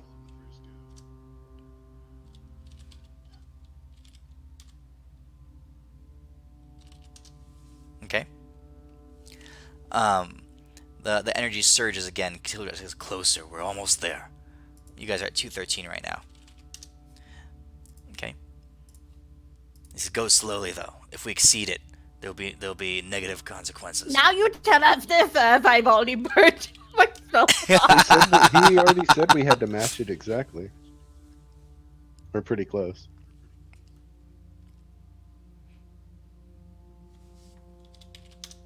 Okay. Good. You're at 284 plus 16. You guys are at 300 exactly. Okay, so here's how it works. So the orb is now glowing. He says, Killdrak's like, "We're close. We're really close. We just need a little bit more." All right. So if you go over, right, for every point you go over, there will be feedback. It's not going to just hit you. It's going to be begin like an overload, and you can roll to take away. You can burn a spell slot to remove energy from it. Let me do it, guys, because I can lucky the roll. Can I? Yeah, and you have a low modifier too. Is there any way I can give him guidance on this to give him a plus or a minus D4? So you want to be able to call plus or minus on the D4 before. Sure. Why not? Alright, Kevin, you got this. You're way better than everyone else. Okay, oh shit. Get a minus of it. Lucky it! All right. So you're at 326. So, all right. Hold on, before All you right. do that, I could burn a first and reduce it. I'm gonna lucky this roll. Okay. This is so hot. This is different steps now. So right now, Elwyn is the only one who is channeling right now. Okay, so you're at 319. Okay. Let me roll this. So Deimos, what are you doing? You're guiding. Yeah, mine's just D4. Hey, don't do it. Oh shit. Hey, shit. Okay, so you're at 318. So as that happens, Thanks. And then burning spell slot to reduce. How does that work? oops. You got to you can roll and you can subtract from this total. So you're at 318 right I'm now. gonna roll As that one. happens, the you can feel the energy just coursing and ripping through you guys. Kildrak goes, too much, and the thing begins to vibrate. And as it does, heat begins to build in you guys. You can feel the negative effects of this beginning to course through your bodies. And he says, Kildrak's like, we can't stay above too long. He says, it'll kill everyone inside the orb. Shit. Let's get up. All right, you guys need to get to 312. Deimos, your modifier is +1 for your wisdom. No, what the fuck? It's +6. Oh, it's +6. Wiser. Burn a first level and you reduce it. You have a Yeah. lower modifier. Mine's a +9. Okay. I'm gonna do that. Okay. Can I set myself on the buttocks and try to like reduce my reduce? Come Okay, you're at on. 308. So you go back down. Mhm. Okay, so you can guide it Yeah, yourself. come You want on, to guide? come Yeah, to on. like reduce my reduce. So minus Perfect. more. No, you want to Six. increase it. Holy crap! So I knew you were watching over me. +4, so that is 312. That is 312. It's 312 exactly. No, Jesus Christ. I told you I was a wizard. I'm a wizard. You lucky Harry. piece of shit. Dave, I love you. Oh my goodness, look You at me. know, Oh, I I could can cast a pray to the ninth. gods and also I'm a wizard. I could cast a 9th level modify memory and make you a wizard. I am a wizard, you son of a bitch. Look Holy at crap! me. That was exactly what you Oh my needed. god! You went down 10 and up 4, Damn, and all that and was it's lucky. exactly 312. That was super I'll lucky. take it. I'll take it. Um. So Kildrak goes. That's it. Hold it right there. I don't know how you did that, but just hold it right there. Tempest Straight guided skill. him. I swear, it was not luck whatsoever. Straight skill. Tempest, you mean? Oh, Tempest, you're so good. It says, Deimos, if I didn't travel with you for a couple years, I might actually believe it. Damn it. As that happens, Kildrak, you can see him maneuvering the device that he's created, this orb, this intricate orb of dark iron. But as you guys look, there's actually runes and there's machinery built that's been carved into the surface of this orb, and you see him turning different facets of the orb to line up with the exact configuration of the imprisonment spell. And he says, "Hold it, almost got it, right there." He looks up at you guys. He says, "That's it."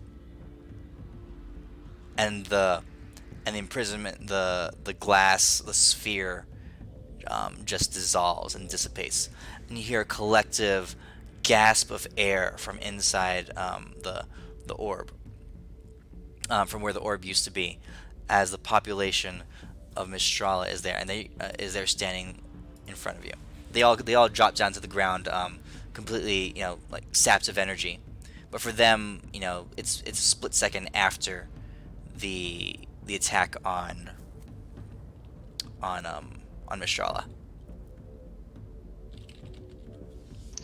That's not how I was hoping that would work out. So wait, are they still underground, or did we all end up teleporting up back to No, where? you're all underground still. Oh, okay. You're all underground still.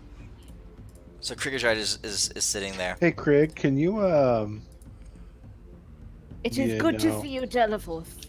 can you move this up?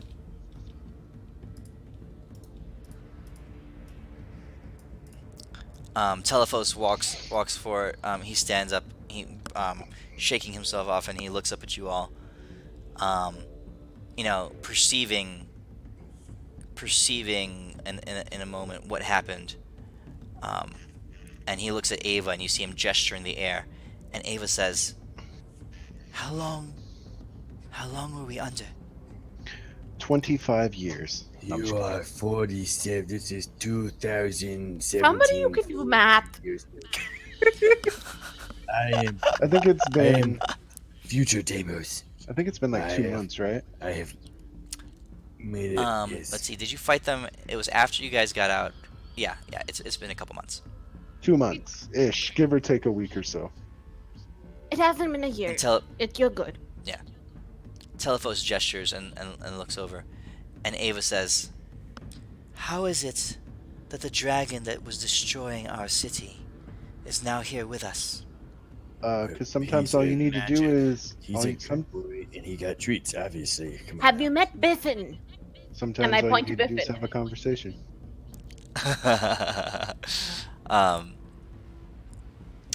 Well, let's say Befinzor. I don't know if Befinzor would have got down with you, but Ava says, "We are eager to hear the entire story." Says, "Come." She says, "Telephos." She says, "I wish to see the sky." Telephos nods, and he waves his hand. And as Kriegerjar was beginning to raise this underground elevator, from where you were, all of you just vanish, and you appear on the surface back on the surface, up underneath the sky of Mistrala. And Ava gasps, and she says, our city is gone." But you, my dear, are Tell- alive. Yes, we are. And along with them, the hundreds and hundreds of high-powered mages. We're talking, Magni. We're talking, great artisans, enchanters, illusionists. The true wealth of knowledge, collective knowledge, is all that remains of Mistrala, in its people. are there with you all. Might I introduce you folk to Caliota? And I point towards the direction where she is. She's doing something with, beads and things that go boo. Kaliota says, she bows before Telephos and says, Master Telephos, she says, it is a great honor. I have heard tales of your prowess. And Ava nods and smiles like, as have we of you, Kaliota. Your feats and your work are legendary. We have books dedicated to you, and in fact, some of our classes I remember studying you back when I was a student. Caliota explains what she's doing, and Ava says, "We would be happy to lend aid." And they look back, and a handful of mages nod, um, and they start walking over to Caliota. He says, "Here, masters of pyromancy. They will do everything they can to enhance your efforts, Madam Caliota." Oh, and this is Radthorn. She's really good with the lightning stuff. If anyone's good at that. And I look towards a female who I feel like I remember a certain female who was really good at that. I'm not sure she's Oh, yeah, I'm Lystra. not sure she's still alive or like around nearby. So Yeah, she's one Okay, of them. perfect. I guess she would be here, Lystrael. Radthorn, Israel. So Lystrael goes up and she looks at Radthorn and she's like, and you can see her gasp. She puts her hand to her mouth as she realizes who she's addressing. She says, "I can't even begin to imagine who or what you are," she says, "my lady, but I can sense some of your attunements. I can sense that you are the source, or connected to the source. All this time that I've been channeling the power of the sky, it's been because of you." And Radthorn smiles and nods. Okay. The mages begin to spread out and begin to reestablish themselves. You see magical structures being raised, variations of the Magnificent Mansion, variations of spells that you guys are very familiar with. And it doesn't take long for them before they've settled in. They've begun to rest from their encounter, and through conversation they begin to easily adapt themselves to the plan that you guys have set up. Mentioning how mages could help with the distraction, help make sure that you guys are able to. A big thing would be making sure you guys can get to the barrier without Malconthet stopping you. A lot of the mages begin to do research and talk about a way to teleport a group of individuals to a certain spot under the direct purview of a god. So they say, Telephos says that it might be possible, but that's something that they're going to have to work on. Alrighty. Okay? So I think that's where we'll leave it for tonight, guys. The plan is in motion, and the forces have gathered. We're getting close. We could always use Rinley's dive bombing idea and just teleport a mile above it and just free fall down And to just it. start dropping down. You know, that's you guys can try to do whatever you When want. all else Featherfall is OP. I was talking to one of my friends about our campaign, and I was telling him, I said, for a while I've known that this is going to be the end point of the first act of this storyline. I never thought it would take 3 years to get here. Yeah, for real though.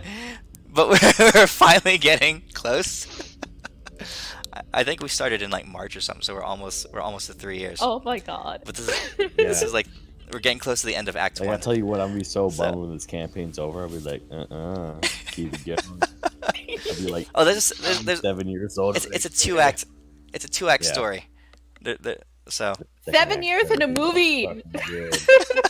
Nah, I don't know if the second act will be as long, but Deimos. it's taken us 3 years. Amos, if you don't want it to end, just get Midas to let us go to the Far Realms when we're done kicking the demons' asses. The far realms are terrible. Nah, the We'll Far go Realms to are fun. outer sphere. Dun, dun, dun, it's way better than that. The Far Realms got monsters that would make you shit yourself, Damus. Nah, man. Go to the outer sphere part. It makes the far realms look like little babies. The Far Like- Realms is where the orb that created the abyss came from.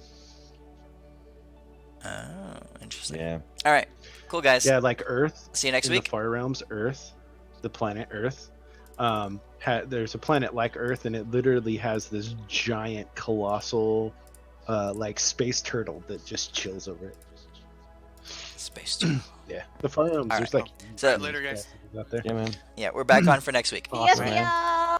All right, I'll see you Thanks, guys. guys. See you Have later. a good You week. too. Thanks for it again. Catch you next time. Midas, before you take off,